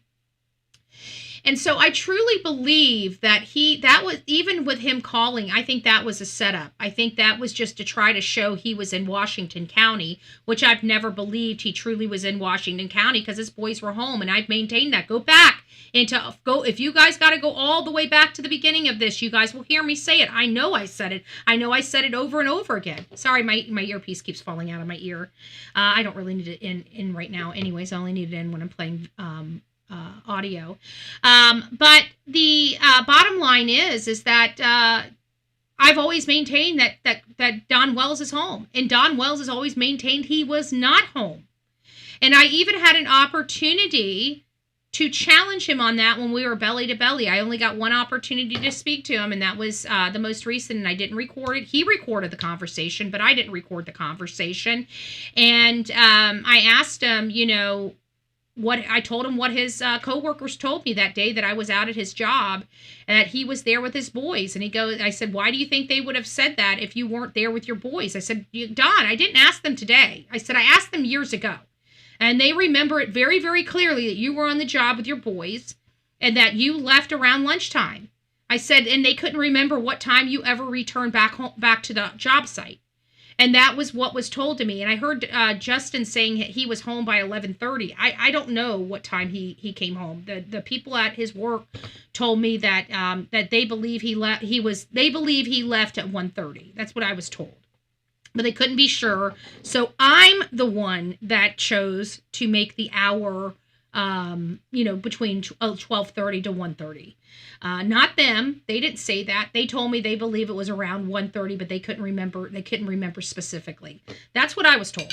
So I really just don't know what the truth is, but I do, as far as the specific time, but I do know for a fact that the coworkers said he was on the job with the boys that day, and he left for lunch, and they could not recall when he returned back from lunch. That's what I was told. And there was a lot of times that Don Wells would leave during the day, and he would go do drugs, and then he would come back and start working on the house in the middle of the night and do his drywall in the middle of the night and get the jobs done. I mean, he would get the jobs done. He would get cranked out of his head and go and start working like a beast in these homes and just knocking them out. That was his MO. That's how he liked to make money. It gave him the flexibility to do whatever he wanted. He felt like an owner. Tucker, that Tucker Construction or whatever it was, is the one that contracted. So he was an employee of Tucker's, but Tucker didn't want to pay the taxes on him, so they made him a subcontractor. You don't need to have a license to hang drywall as long as you're hanging drywall under a construction company. You can subcontract those jobs as long as you're under a construction company umbrella. And that's what they were doing. So Don was able to get a full paycheck and not have taxes taken out, and Tucker was didn't have to pay the taxes or claim him as an employee for the purposes. He was just a subcontractor, basically made his own schedule and got the jobs done. He needed to have the jobs done by this date, and that's when he got them done. Oh, you go get yourself another cup. I got my coffee in the office with me. If you guys love the new coffee cup, I love it. She also has a matching shirt. So if you're looking for a very creative Christmas gift, you can get your lovely people a shirt and a coffee cup that says coffee, and it says Christ offers forgiveness for everyone, everywhere. So hopefully, if you guys like that, I think that's a cute little gift. This with a little shirt inside and a little, a little wrap, with a nice bow on. I think that would be awesome. Awesome. All right, guys. So let's keep going. So what we know right now is that Summer Wells, it sounds like the case is heating up. Hey, LJ, it's been a while. Very, very happy that we're here. I'm happy to hear the words of "This is far from cold." I love hearing that. That gives me this great feeling, this great thing that we describe as hope. Okay, I am now today here for the first time in 4 years. Wednesday, November 19th. I am truly hopeful for Summer Wells.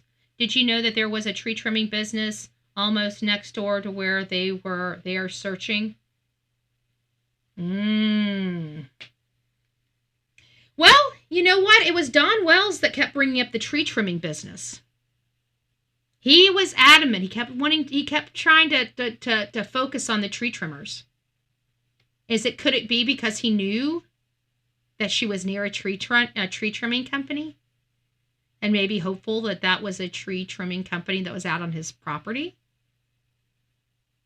I don't know. That seems like, because I remember that's Fred Hill's cousin.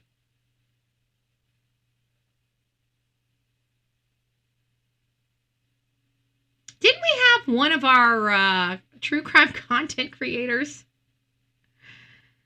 Didn't we have one of our true crime content creators marry Frank Hill? Isn't that what I heard? I can't believe it. I mean, a man that has been so far on substances like that, oh my God. Whatever.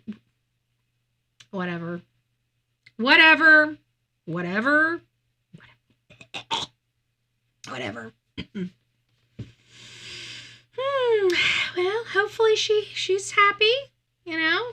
I definitely want to always make sure people are happy.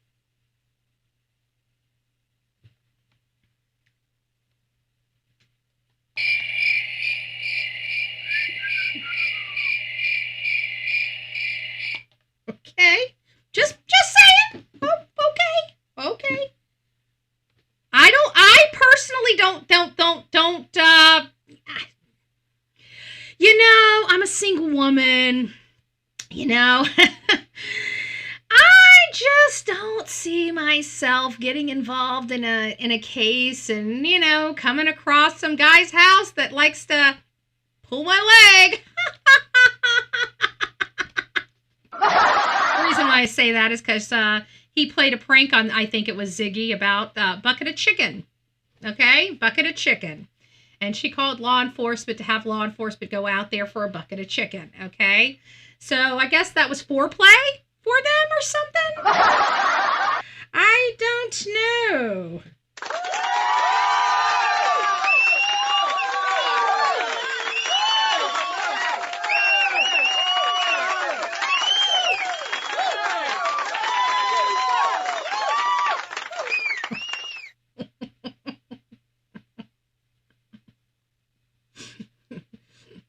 How was that bucket of chicken? I'm just asking. Were there long chicken bones? Were there short chicken bones? Was there any meat on the bone? I mean, I'm just asking. We just want to know. We're just nosy. We like all the facts, you know. We like all the facts every now and again. That's all I'm saying. Mission failed. We'll get them next time.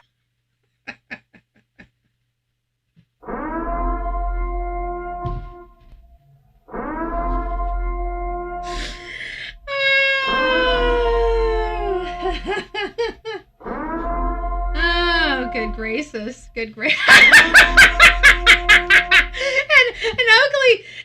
says extra crispy. You guys are wild. Oh, you guys are wild. It looks like my camera's starting to blink. We must be going on for too long. Oh, let me take this down. Okay, there we go. Yeah, we're gonna leave. Let's leave. Give it a second. I'm scrolling it down. Maybe that'll help with the camera. I see when this thing is starting to run a little too much. Maybe it starts heating up a little bit. Yeah, we're still keeping good heat. That's good. It's good. So we've got Frank Hill. It sounds like that where they were back there was maybe a tree trimming. You're rubbing off on all of us. Yeah. Well, you know, I do have an effect on people. Yeah, my leaky balls are already starting to come. My leaky balls with crispy chicken. All right. Everybody's going to be going to KFC after we're all said and done over here. Okay, I'm just saying. So we don't know what's going on. It sounds like this is some positive, information, folks. Okay, so we're going to take it as positive. All right, guys, let's get on the chicken. You guys know I'm a chicken. I love chicken. Let's not ruin chicken for Betty, okay? I don't need, next time I make chicken, I don't want to be thinking of Fred Hill, okay? I'm just saying. All right? I'm just saying. All right. I ain't eaten chicken for a while. I'm just saying. Okay, so we got buttons. We got buttons going out, but this is my favorite. This is always my favorite because I'm walking in. Hey. saying she's giving up chicken forever.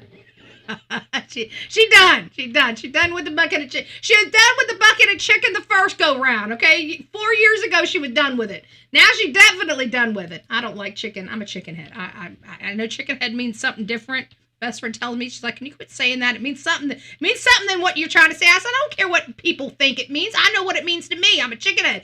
I'm a Bubba Gump of chicken. People are like, what the hell is Bubba Gump of chicken? Well, let me get started. There's sauteed chicken, there's boiled chicken, there's fried chicken, there's crispy chicken, there's baked chicken, there's skillet chicken, there's chicken with broccoli, there's chicken with cashews, there's chicken and rice. Okay, the Bubba Gump of chicken, okay? That is Bullhorn Betty. Chicken casserole, chicken salad, chicken kebabs. Nah, you just went a little too far. You went a little too far, okay? Boom. Okay, no livers, no gizzards. We ain't the liver gizzards kind, okay? We don't like that part of the chicken, okay? Okay. We like the side of the chicken, not the side of the chicken. That kind of stuff goes into the garbage, okay? I know there are some people. I tried, back in my wild days when I wanted to be thugging. All of us would go up to the local, this little hut, and they had for like $3, you could get a whole basket of, gizzards. So I'm trying. Oh, gizzards and hot sauce. I'm gonna keep hearing about this gizzards and hot sauce. Well, I'm gonna give me some of this gizzards and hot sauce. I took one bite and I said, how in the hell do you guys eat this shit? Never did it again. No sir, Bob. Nope, ain't happening. But anything else, we'll do. It doesn't matter. I'll do dark meat, white meat, doesn't matter. All right, chop it up, shred it up, whole, spatchcock, doesn't matter. I love eggs too. I love all parts of the chicken except part of the chicken. Okay, so if you guys want to know, I'm not the Bubba Gump of chicken. I'm Bubba Gump of yum. Yum. Well, hello. I hate the word gizzards. I do too. It's almost like my hate for the word moist. And sometimes I still have to say it because there's no other word to use other than moist. And it just gives me the creeps. Gives me the creeps. All right, guys. Well, we're kind of at the end of the show. We've got a lot to go over with Summer Wells. It's kind of weird. You know what? I'm telling you, my spidey senses on this are just weird. I was just talking about yesterday that this case has been going on too long and that we probably need to start diving back into the Summer Wells case, and that I was going to force myself to, start going through some. Nobody has more content on this case than me. There's not a news station across the United States that has more content on the Summer Wells case than me. When they make a lifetime show of this case, they're going to want to reach out to Bullhorn Betty, not JLR. I got his content too. I got it in a special folder he gave to me. And he's never revoked that stuff, and he gave it to me, so I even have his content. I don't think he'll be showing his content because the majority of his content has me, and I don't think he wants to show me to his new babe. I mean, I don't think he wants to make her jealous that I can come on here, turn on my camera, have zero makeup. Look at that. Look at that beautiful skin. Look at that beautiful skin. Look at that. Look at that beautiful nose. Look at that beautiful nose and those beautiful teeth. Look at this. Yeah. Look at that. Just saying. Hold on. Just saying. my thing's falling out of my ear. Hold on. I'm getting it. Just stay right there. I got it. Okay. Hold on. I'm almost there. I'm just saying. I'm just saying,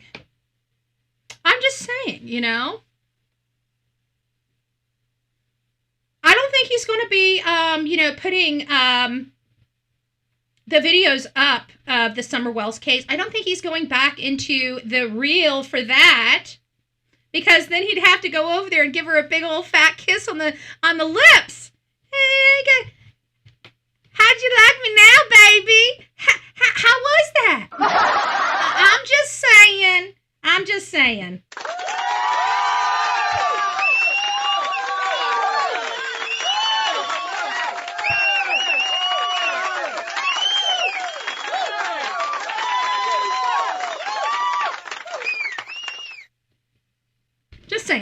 Just saying.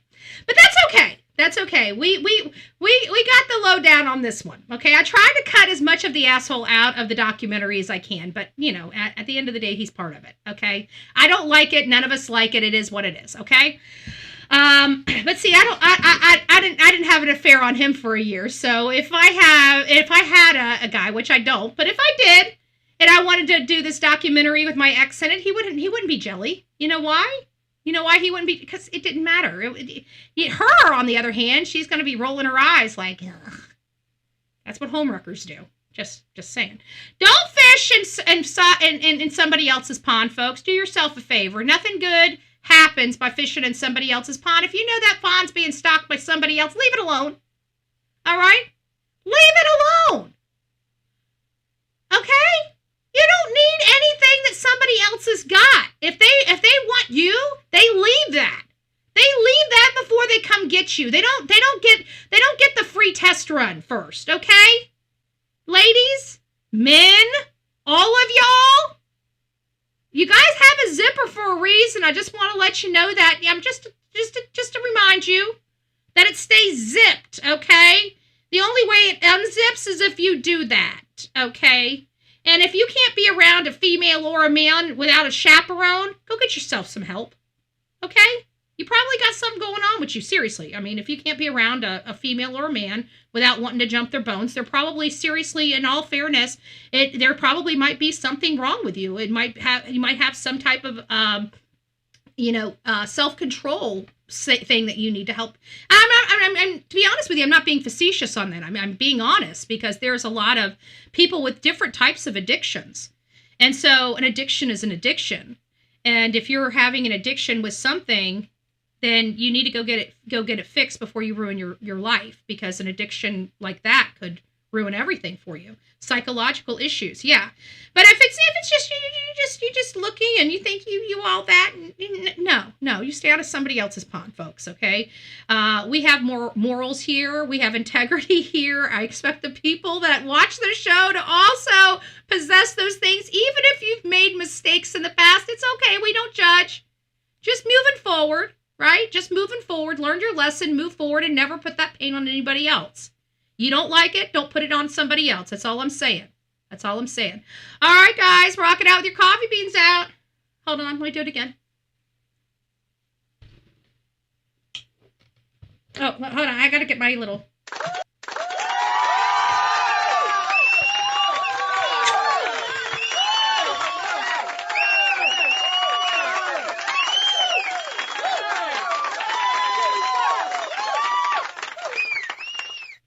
I just want to make sure that they get the good side. That's all. That's all. Maybe I'll wear makeup tomorrow and really look like a doll. Maybe I'll put the pasties and put the squisher. I need to stop. This is a Christian show. Come on, Betty. Good gracious, woman. Get a hold of yourself.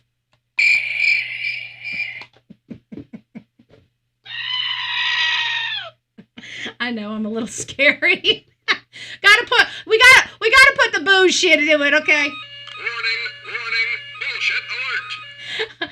We even gotta call bullshit on Betty, okay? I'm just saying, every now and again we gotta call bullshit on Betty. So I hope you guys enjoyed your time.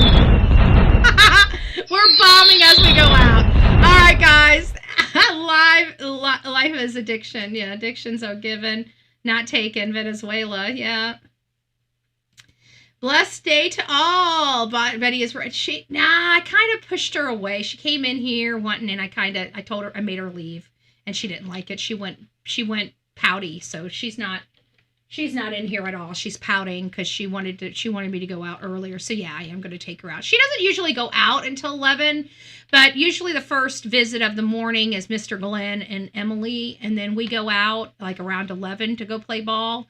I try to keep her on a little bit of a schedule here. It just keeps her, so she has things to do all day. So she's not just sitting while I'm working all day.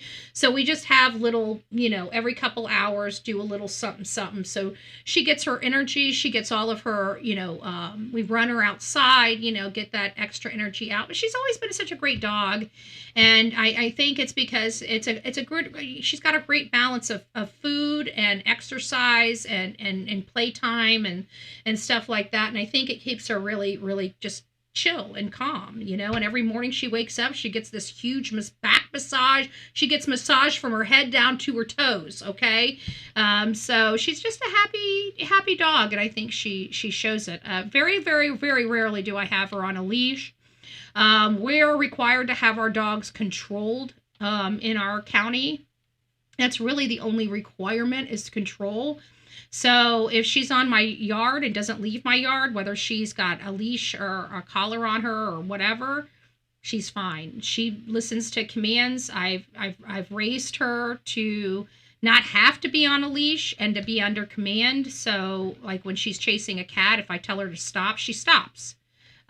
So that's kind of how I like my animals. If I can keep them more free, then I'm going to keep them as free as possible, because I don't feel like my dog should be a caged animal. So if she's following commands and she's not running out in the road and she's not trying to get herself killed or, trying to, play tag with cars, I'm not going to put her on a leash. And she just doesn't do that stuff. She stays in the yard. She follows me around. If I tell her to go over to Glenn's house, she runs around the corner to Glenn's house. If I tell her to come home, it's a little more pulling of the teeth, but she'll come around the fence very gingerly, very begrudgingly. But as soon as I say she's got some milk inside, she runs and she loves it. But I work very hard to make sure that she knows commands and follows commands, as opposed to being on a leash. And I do that for a reason, because your dogs sometimes get off leashes, and that's when you have the problems. That's when you have to worry about your dog running out in the road, getting killed, or running down the road, or doing all these things. So I've made the training being without those items, so she learns a little bit better. So when she does accidentally get out, or if I accidentally leave her out, she's not running off, and I don't have to worry about her getting ran over or killed. She stays in her yard. She learns her yard. She knows commands, and she knows where she's supposed to be and when she's supposed to be here. And so that's the joy and the luxury of having a puppy. When you get an older dog, it's hard unless they're already pre-trained. It's hard to train them, but it's not, I don't believe that you can't train old dogs new tricks. I totally disagree with that. I love dogs. Dogs love me. And I do believe that no matter what dog you get, if you have a great connection with that dog will do anything that you ask them to do, whether it's something new or old. So anyways, guys, enjoy your pets. Pray for Summer Wells. Pray for Sebastian Rogers. It is so good to hear targeted searches for this young, beautiful girl. I wish Sumner County would do the same. I wish. But I have given up on Sumner County. I don't think Sumner County will do what they're supposed to do if their life depended on it. And what a true shame. And I hope I'm proven wrong. I really am. I'm so angry with Sumner County. And I was never even angry like this with Hawkins County. Even with all the bullshit with Ronnie Lawson's son, it angered me and upset me. But I never had the problems in Hawkins County that I did in Sumner County. Sumner County is just, it's even more corrupted than Hawkins County. But Hawkins County being the poorest county, it's the easiest one to be corrupted in and for people to profit off that corruption. I get very concerned with Hawkins County because Hawkins County is by far the poorest community in the state of Tennessee, one of the top 5. So when you have a lot of poor people, you have a lot of low education. That means a lot of people that don't know better. And it's sad because they're creating their own problems because they don't know better. And hopefully there are a lot of smart people in the county. There's just a lot. an overwhelming amount of uneducated people in that county that have meager jobs, and there's not a whole lot of job opportunities in Hawkins County.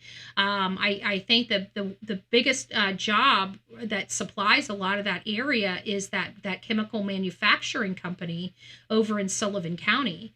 That is a huge outfit, and they employ a lot, and I mean a lot of people. Like, if it wasn't for that business in Sullivan County, I think Sullivan County would be in a lot of would be right there with Hawkins County. But Hawkins County doesn't have any really huge corporation in it that's helping helping that specific community. That job's over in Sullivan. So there's just a lot of people that suffer in Hawkins County. We had an opportunity by that, and when Marissa was not the complete basket case, or I was unaware of the complete basket case she is today. She really did try to help in this case. You know, if it wasn't for her, like, she went out and bought hundreds of dollars worth of groceries for this community that we took to 2 different locations to drop food off for that community. Hundreds of dollars. I want to say, I think she spent something like $600, and we split it between 2 different churches and dropped it off and prayed with the preachers at those churches, and actually spoke to them about the Summer Wells case, and, you know, maybe some of the things that they heard and what they would be willing to share with us, that they could share with us. And when she lost her mom, she went off the deep end. Yeah, well, she was kind of already, she was already kind of really finicky. I didn't know quite how to deal with her, because she would be just fine 1 minute and then just start cussing you out and for no reason. Literally no reason. It was weird. And I never understood it, but I think it came along with her drama stuff. But I don't treat people like that for drama. I will never treat people like shit for a click and a view. Okay? It's just not something, it's not the way I was raised. It's not my makeup. Like, even all these nasty people that have done damage, try to take my channel and stuff. Outside of, even BT, outside of going and reporting her channel as bullying, which I truly believe it was, I never falsely reported anything, ever. You steal content that doesn't belong to you, you get a strike. Even the 4 times I did it early on, which was during this case back in 2021 and early 2022. I haven't struck people's channel. I think I struck Titanium Built, I don't know, about 6 months ago. And it was just because I had a wild hair up my ass, and something she posted pissed me off, and so I struck her. I think that is... And that was the first time I struck anybody in 2 or 3 years. And so I don't want to hear this stuff of false striking. You steal my content and I think you stole it. I have a right to state that you stole my content. If I think you're a bully channel, I'm going to report you as a bully channel. I will periodically report you as a bully channel. Okay? I do that periodically to every bully channel. And it's because at some point when somebody from YouTube actually looks at their channel, I want them to see all the reports. So in a situation like what happened to BT, it's going to make it a little more difficult for her to get her channel back. I didn't falsely strike her channel. I reported her channel as a bully channel, which it very well is. There is nothing on that channel that is protected by First Amendment. All she does to people is try to humiliate them and harass them. Okay, that's a violation of civil law. Okay, so she's breaking law to run that channel. I could care less whether it's down. And she could go. I already heard somebody sent me an email. I guess it's one of her friends, I'm sure, because it was sent anonymously. Either came from her or one of her friends to let me know they're going to be posting everything up on. I could care less. I could care less the first time around. I don't watch the chick. She is so obsessed with me that she honestly believes that I give a crap about her. I don't care what she does. I really don't. Never did. I never bullied her. I don't know why she came after me outside of the fact that she liked Jonathan, right? And she lied about it. And she knew who he was. And she lied about it. She lied about everything. She's a white chick. She's not indigenous, okay? She's a white liberal bitch. That's all she is. So this whole thing that she's painted for everybody has been a fucking lie from the very beginning. So let's just be honest. Let's cut the shit. Let's cut the shit. That's all she is. She's a white liberal. She's a cancer. She's a cancer in this country. And I'm going to stand on my platform and say it. If she doesn't like it, oh well. I think we've all had to listen to her shit about me for hours and hours and hours. Why I say boo about her. She's a fucking bully. And so is Queen Bee. I hope that her channel eventually goes. Q, our chlamydia, her too. All of these animals.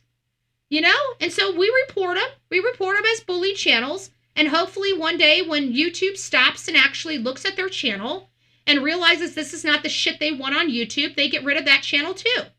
But, you know, these things come in time. They've put my channel through it. Obviously, YouTube wants to keep my channel because every time they've tried to take my channel, YouTube reinstates it. So there is that.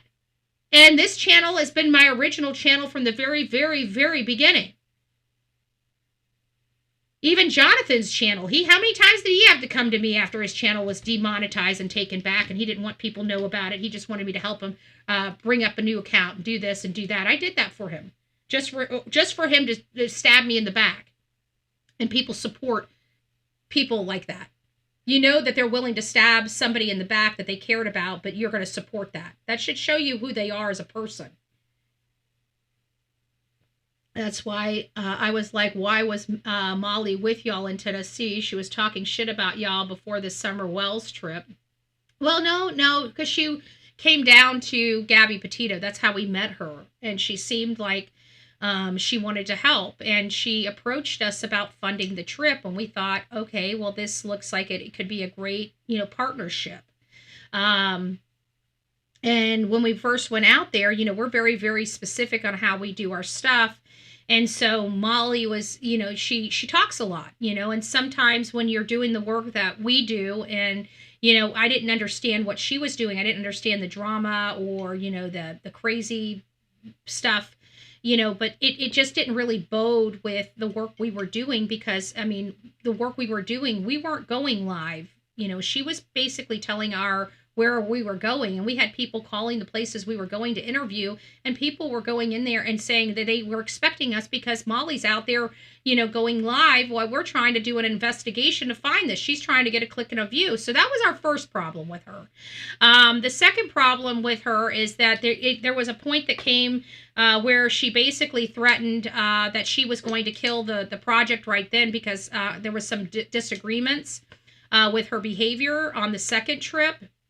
And so she basically threatened that she was going to kick us out of the hotel. And I basically said, I will never do this again. And that was it. We've never allowed anybody to sponsor a trip like that again. When you start telling us that you have all this control, that you literally can put us out into the street, then yeah, we're not doing that again. That was when I stopped having anything to do with Molly. That, I would talk to her, I'd be friendly with her, but I wouldn't do anything else with her. I wouldn't do a project with her. I didn't want her financing anything. I didn't want any money from her. I didn't want shit to do with her. Not like that. I didn't mind going on her channel here and there. And it took a while, almost a year after this, that I even talked to her. And then we started trying to mend those fences.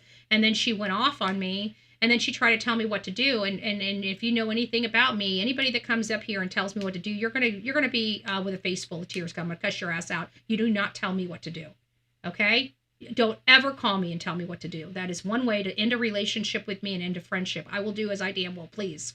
There's nobody that pays my bills. I don't listen to my mommy. I don't listen to my daddy. I don't listen to my significant other. If I want to do something, I'm going to do it. And if you tell me anything about myself, you can kiss my ass. Okay? Nobody's going to tell me what to do. I don't care about suggestions. If you want to give me suggestions, that's fine. She wasn't giving me suggestions. She told me I needed to do this. No, I'm not going to do that. Well, then forget my number. I will be happy to. But just remember, I'm going to forget your number. But in another 6 months, when you want to come back, that number is going to be ended. You understand that, right? This is over. And she thought she was going to be able to come back 6 months later and warm up to me like she's always been able to do. And I had my line in the sand that time. And I would not have anything more to do with her. And still to this day will not have anything to do with her. She is a basket case. And whatever brought her to that basket case place, it's not my problem. And I don't have to put up with it. until she gets her shit together and pulls her own head out of her ass and starts being nicer to her friends. I don't want to be a friend with her. Okay? I'm not going to be talked to like that from anybody. Okay? If she would have ever talked to me like that in my face, we would probably both be in jail. Okay? There's some things that you can do and some things you can't. I can deal with a lot of shit, but the kind of stuff, her screaming like she was doing to me, no. I don't know what happened to her, to be honest with you. I know the hate channels took her channel, and then she went over and started being nice to the hate channels. Like, I would have never done that. I'm not that desperate for friendship. If somebody ever crosses me like that, the last thing you're going to do is ever be my friend. There's no reason for me to ever be anybody's friend that would ever do that to me, and she did. I don't know why. I don't know what happened to her. I really don't care. I feel bad for her. I feel bad that she got her channel taken away by these asshats, you know, and just desserts, because now they're finally feeling the pain themselves now that one of their people has their channels taken down. It's not a fun feeling. So if you don't like feeling that, why are you doing that to other people? And trust me, all of this was born by these hate channels. We never did any of this. I was new on this platform. I didn't know anything about striking channels or trying to take channels down. You know who taught me that? Those nasty ass hate channels, because they're dirty as shit. Standing for what's right is what matters, and that is. And these people have supported these animals. These hate channels, I can't wait until the parents are in jail so we can just because I'm going to go scorch earth on them, because they supported these monsters. Supported them. These monsters. Financially. There is nothing good. Anyways. All right, guys. Well, I do appreciate your time today. Thank you for coming out and hanging out with the Bullhorn Betty channel. I'm glad we got a chance to talk about this case that we haven't talked to in a while. I think we're going to start rolling out with some content, because there is nobody that has more curated content on this particular matter than me. This is our copyrighted material. Nobody has this. Okay? The media doesn't have this. This didn't come from the news. This is our work. This is our searching of the hollers. This is us going toe-to-toe with some of the neighbors trying to get some answers for where this child was. There's nobody, again, other than me, Jonathan, and Chronicles of Olivia that has more content on this particular case anywhere in history. So if we're going to be making a documentary, they're going to want to reach out to bullhornbetty@gmail.com. Bullhornbetty@gmail.com. I will give you my content. If they are doing a documentary. Again, bullhornbetty@gmail.com. So we're going to go ahead and I'll go through it and find some content. Let me see if I've got the one of, hold on a second. If I can't bring this up, I will do the Allie interview.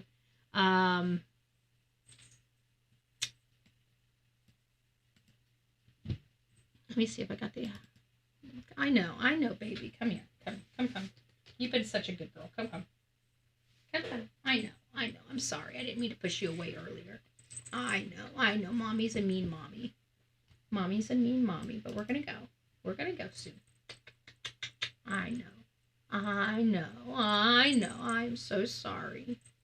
I know. My camera's starting to give out on me. I can always tell. So it sounds like once my computer gets to a certain heat, my camera, my independent camera wants to flicker. So I don't know if that's from, I think it's from the background remover though. I really do. So let me go here to Summer Wells. Let me see if I got Allie.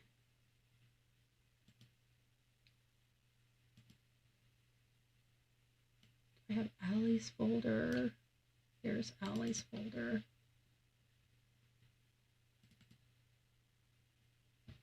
Yeah, I think this might be it. Yeah, I think this is it. I've got the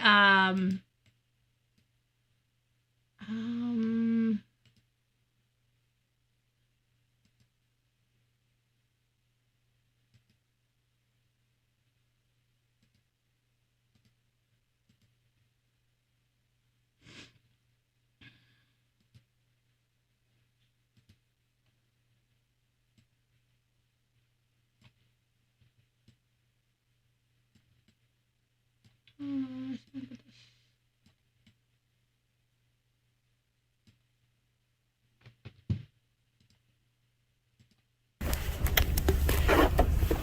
is when I called Allie. I can't remember what name I called her, but I didn't even know her name was Allie.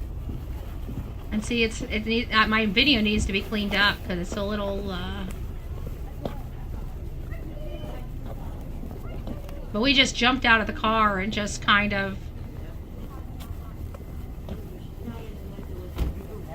We had the great-grandmother, the grandmother, and Allie there. And her best friend. Her best friend's deceased. Hi, how are you guys? So these 4 women, out of these 4 women that you see here, 2 of them are deceased. The 2 youngest in this group are gone. They didn't survive. Allison, how are you? God bless you. How Allison, that's the mother. What's his mom? How are you? This is not, well. She's going through a lot. I bet. She's going through a lot. Well, we did talk to Dawn last night. But more importantly, more importantly, I will tell you this. We talked to their neighbors. They don't have nothing good to say about anything. No, actually, they said a lot. They said a lot. They said a lot. Oh my gosh. And one of them said something very upsetting. Listen, I tried to help the woman. Sherry, just stop. And, yeah, you ain't gotta worry about you talking just about shut how up. you... You're Yeah. dead anyway. I don't Yeah. care. I mean, like, would you That's try to what help the Don woman said. like that? No. That's not what Don's saying. That's Allie's mom right there. Is that she said that you're really Sherry. This is Sherry. This is Allie's mom. This is her biological mother. This is Grandma. She's still alive, and her mother is alive. She's really Leslie. Did you see it? And then I'm like, no, that's not the case. And they're like, how do you know? Do you know this family? Yeah, bitch, like over 20 years. Yeah, I know this family. My kids are attached to dogs. My granddaughters are animal lovers. So there's Allie right there. She's deceased, and her best friend is deceased. Yeah, I'm an animal. No. The girl right next to her in that grape shirt. From my understanding, they're both gone. Oh, yeah, the cat is pretty. People have twisted that. Those 2 interviews all the way around. We give Summer drugs and alcohol. I know alcohol. Why did they twist it? What do you think? Why? What was the intention? Those 2 girls, from my understanding, if somebody can confirm that, I believe that her best friend in the grape shirt died like a year and a half before she did. But I believe both of those girls are deceased now. I know Allie for a fact is. That's Hunter's mom, the one in the blue tie-dye jacket. That's Summer Wells. That's Hunter's mom. Because they want to blame Hunter. And then the one in the red socks is her mother. So this is grandmother, and you can't see great-grandma yet. But you'll see great-grandma come, and that's great-grandma. Don gave Candus drugs. I honestly think that they can just, it's really basic. The boys too? Take one word, Everything. switch it around, and make it something completely different. Absolutely. And I think that was the case, is that they changed one word out and made it something completely different. Summer was sexually molested anyway by the family. I mean, because we're hearing. So you see Sherry nodding her head. I don't know if you heard the question that was asked by Jonathan, but he asked Sherry, was Summer Wells essayed by the family, if she knew whether the child was essayed by the family, and she's nodding her head yes. You did. By who? Don? It's a battle. Yeah, see, she's saying by Don, and she's like, yeah. So you guys see that we got a lot of information, and these are the people that knew this, that knew them. Okay, these are the people that knew Don, that were in the house, that were partying with them. I don't want to say anything bad about a deceased individual, but you got to think that Don Wells and Candus Bly are drug addicts. So why would Allie be asked up in their house for 2 weeks unless, obviously, she's doing things with them? You've been through a lot. I know. I watched it. I was like, wow. Yeah. So do you feel? But this. What do you feel happened to? There's great grandma. Okay, you guys see this? There's great grandma right there. There's great grandma. She's a sweetheart too. She's a pistol, but she's a sweetheart. Said that he wasn't going to put it on. It could be TV or Facebook, and he did. Where She wanted to ask for a piece of candy. If you signed something saying that he couldn't have, then you could have done something. That day. No, he Probably just said had pulled out. no, he wasn't.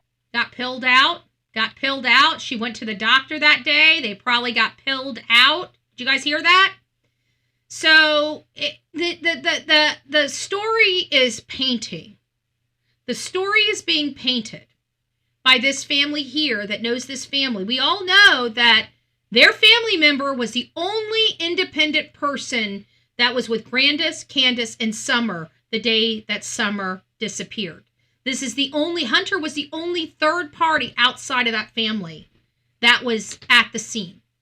And his mother describes him never being the same again. Never being the same again. I've heard a lot of negative things about Chris. Oh, wait. And then he called then he sent me a text message one night. And it was about 3 o'clock in the morning. He goes, I came over at 2 a.m. to check on you guys, and you guys weren't home. Crate? They were sleeping. Stupid. Yep, and then, whatchamacallit there, Jeffrey Dunham, he put my son's address out here. That's crazy. No. Yeah, that's crazy. 'Cause you gotta protect. I mean, Jeremy Dunham. I'm Allison's mother. Oh, they tried to come and I'm her mother. Isn't that Hunter? Take Hunter. Sherry, yeah, don't worry. Yeah. They put it out there. Is Hunter okay? Who put it out there? Can I ask you something? This is gonna probably upset you, and I'm so sorry. I don't mean, that's not my intention whatsoever. It really isn't. And There's someone and I didn't call her Allie. I didn't realize her name was Allie. I heard people talking about Allie several times, but I didn't pick it up because I don't, there's a lot of noise, believe it or not, around, and I'm deaf in one ear, so I didn't pick it up. So I called her the wrong name, but I asked her a very, very, very direct question, and it upset her. And I think it upset her because everybody knows this to be true. I just want to find out, what your thoughts are. I hate even having to ask you this, but with him going to the watering hole with Candus and her giving him alcohol, do you think that she did something with him?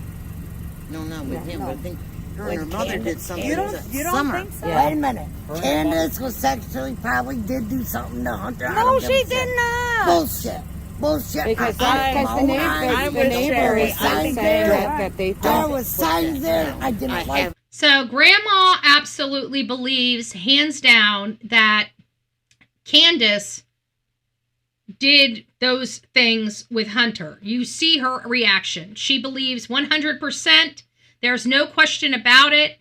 And the thought of it upsets Allie tremendously. The thought of her best friend violating her trust with her son like that. She can't even fathom. She literally, the idea, it upsets her so much she walks away. Okay? Yeah, I warned them. Look at her. No. I'm the great grandmother. She's in complete utter denial that anything happened. Now we do have some photos that we acquired that do imply there were more going on with Candus and Hunter while he was underage.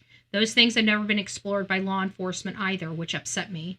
They have all the evidence and information between the text messages between them. So I'm sorry. I believe that it did happen. I believe law enforcement had the information that it happened. They failed to charge her, and I don't understand why. Crime against children is still crime against children. There's denial. No.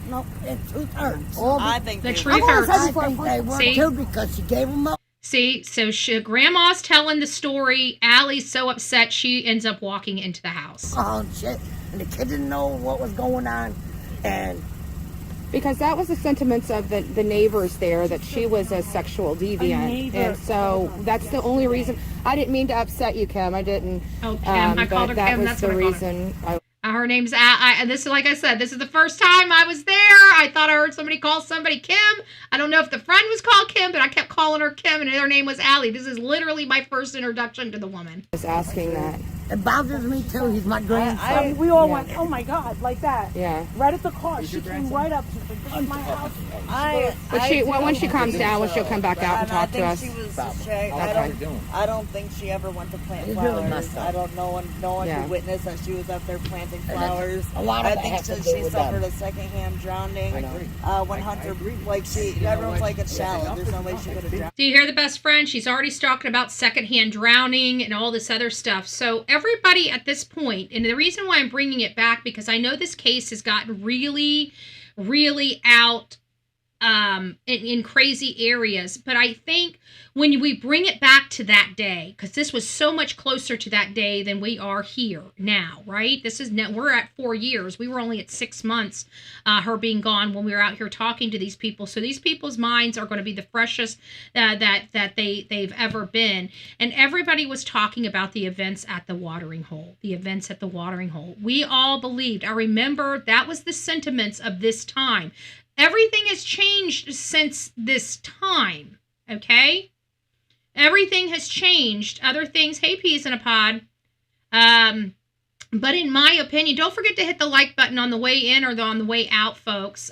Don't forget. And please comment in the chat box as well and get that chat rate up. I'd really, really, really super appreciate it. All you got to do is say hi, hit a thumbs up, or let us know what the temperature is in your area so everybody can get an idea of what it is across the country right now, weather-wise. It's about 75 degrees here in Manatee County, maybe more, maybe less. I haven't checked it in a little bit, but it's heating up. Hopefully in the next week or so, we'll start cooling back down. But we're in Florida, so it's always hotter than hell here, okay? And I mean that literally, not to be to say a bad word, like literally, hell that's in the Bible that they talk about. Where there's flames and fires, that's Florida, okay? We are in that type of weather, and people across the country clearly are in much cooler weather than Bullhorn Betty. So I appreciate you guys participating. Thank you so very much. And again, people are talking about, the neighbors. When we spoke to the neighbors outside of Ben Hill Road, when we talk to these people, it seems like one thing is well known is that Candus as well as Don Wells are known as deviants. Okay. She could have slipped on a rock. It doesn't take long. People think that this is what people think. They think that when somebody goes under, that if they're not under very long, it matters about how much water you get in your lungs, and you can get water in your lungs in seconds. At best. And what's to say she didn't hit her head? Yeah. How long was she under before Hunter realized? So I really think that if we were to really strip down all the bullshit and we apply the fact that mom and grandma may have been completely pilled out of their gore because grandma just went to the doctor that day, and according to the best friends, that's typically what they do. They go to the doctor shop, get some medication, and start popping the crap out of medication until they're blitzed out of their mind. And this is according to them. And so you have two adults blitzed out of their mind, and them giving their 15-year-old alcohol and marijuana, and he's probably most likely blitzed out of his mind, while a child is in the water at the watering hole. And then, of course, Hunter describes not seeing Summer. Now, we have to go back to the day of Chris McDonough's interview. Now we have a situation where Summer's nowhere around. And so Hunter starts walking out toward the water. Now, mind you, not Grandis, not Candus, it was Hunter. And he even describes hollering into the water, "Summer, do you hear me?" That sounds like a person that went under for a significant amount of time, not one that just bounced in and then popped out and said, "Hi, here I am," right? Because he was all the way at the truck. And if you don't know how far away the truck was from this watering hole right here, this photo was taken that day. This water hole right here. It was quite the distance. I think it took me, 45 seconds to get from the truck where the truck was parked down to the water hole casually, okay? 45 seconds. That's far, okay? And that's casually walking. Now, if he had a brisker walk, he might have gotten there 30 seconds. So you're talking about the time he realized Summer was underwater. She still didn't pop up. He walks down to the water, gets into the water, screams in the water. You're talking about a minute. I don't know of any child that can hold their breath for a solid minute without wanting to hold their breath for a solid minute. So then all of a sudden he describes of reaching into the water and pulling her up. I still believe something may have happened at that water hole. When Chris McDonough took Candus back to that water hole, things slowed down for her. Things slowed down to a snail pace for her when she got there. That was a great indicator something traumatic happened at that location. We saw her on the water bottles or on the milk jugs, and she looked dead. She looked dead. Nobody's going to convince me otherwise. Her fingernails were purple. She looked dead. Or almost dead. Her face hadn't started sagging yet, so if she did die, she had just recently died. Because once you're deceased, your muscles that hold, like your jaw, those things don't work. Nothing there to hold it in. The way your body is positioned is the way you're going to be positioned in rigor mortis. Okay, so if your mouth is closed in rigor mortis, you're gonna stay closed. Okay, if your hands clenched when you hit rigor mortis, your fingers are going to stay clenched until you're out of rigor mortis. Okay, rigor mortis happens within the first 8 hours of your death. Okay. Before your muscles atrophy. And that's which you guys have a tendency of seeing. Yeah. Why didn't Candus? Yeah. I very much believe that these children were unsupervised. Oh, yeah. In lots of places. We were also told by the same neighbor that these children got a bath maybe once a week. If you're lucky. And the father would take the little girl in the shower and brought her downstairs to go to sleep one night naked, no diaper, no nothing. Okay, so you guys get this. Okay, and Don has admitted to these things as well. So there's no ifs, ands, or buts. Did he take a shower with her? Yes, he did. Did he sleep with her unclothed? Yes, he did. Okay, there was definitely some things. We're going to leave it at that because I don't want to get struck by the YouTube powers that be. But you guys get the drift. We can't really get any more graphic than that. And we can only keep just surface level information, okay? I'm going to let you guys connect the dots. Okay, that's all I can do is let you guys connect the dots. Not good. Grand Bun says, Saturday before Summer died, we hear about the poor child, Michelle, and her sister.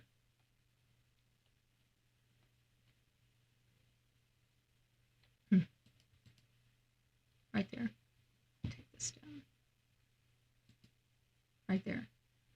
Grand Bun. That's what we call her. She's a little spit. I like her. I feel so bad that she lost her daughter, her granddaughter, because Allie was her granddaughter. Allie's children are her great grandchildren. Sherry's her mother, and Grand Bun's daughter. So. Yeah, that's ridiculous. Like, Ryan won't even give Addie a bath. Like, too many things can be said anymore. Yeah. So, like, my daughter's father won't even give her a bath because, Yeah, but when I was that's what I tell people. When I was growing up, nobody thought anything of it. But with all this, it was a rarity. It was news then. Yeah. Now, if you go a day without hearing it, it's news. Yeah. It's crazy. Can somebody go get Kim and just tell her I'm sorry? I wasn't trying. I don't think she was out at it. Yeah, because she was at her mom. Sherry, that's what she. Yeah. I just would like to get some other questions. Are people coming to harass you? Like, you see her do drugs ever? No, she just popped the pills. Her pills. Yeah, you're being harassed just because you're on his mom. My son was in school. He was getting harassed every day. Some kids in school. So locals are harassed. She did hit him. I'll have to find Jonathan's because he's got a conversation with Sherry. I'll have to find his. I've got it somewhere. I don't get on my Facebook. My kid. But I just want to let you guys know, you guys are victims of this nonsense too, and you know, we do care about you guys, you know, and we're sorry everything's going on. It's not fair. It just isn't. We also have, I'll have to find the interview with the neighbor. We have several neighbor interviews. One's an officer that basically tells us to shut up and go away, which in all fairness, whatever. But we do have another one that pulled us over. She was in a car, and she's the one that told us about, Candus not supposing to be with Hunter, that they know that she's not supposed to be with Hunter, that she's already been busted doing things that she wasn't supposed to with Hunter, and that that's just how it was. And so we never understood why Hunter was with her. And so I asked Allie, is there any truth to this story? And you guys heard everybody other than the mother say, yes, there's truth to that story. Mother was in complete, utter denial. She did not want to believe, even though her and Candus weren't friends anymore, she didn't want to believe Candus would do that to her. I believe Candus did. I believe Candus turned her son onto substances and other things. And I believe I've got pictures of them completely blitzed out of their mind, touching each other in this weird photo on a bed. Just her and him. So I don't want to hear that nothing happened. I don't want to hear that because I don't believe it. I don't have proof that anything happened other than some photos that imply a little more going on and a little more, wink wink type stuff going on than what we've got. But I do believe that she did have relations with Hunter. I do believe that it to be true. And I believe she was able to manipulate him like that. And I think she did that because Don was at work and she was able to, and they were getting blitzed out of their mind. I mean, look at them. This day, all they were doing is running around buying stuff to get high with. They went to 2 different smoke shops. They picked up grandma from a freaking medical facility, went and picked up pills. I mean, all they were doing this day was running around getting completely blitzed out of their brain, and something happened to Summer in the process. That's what happened.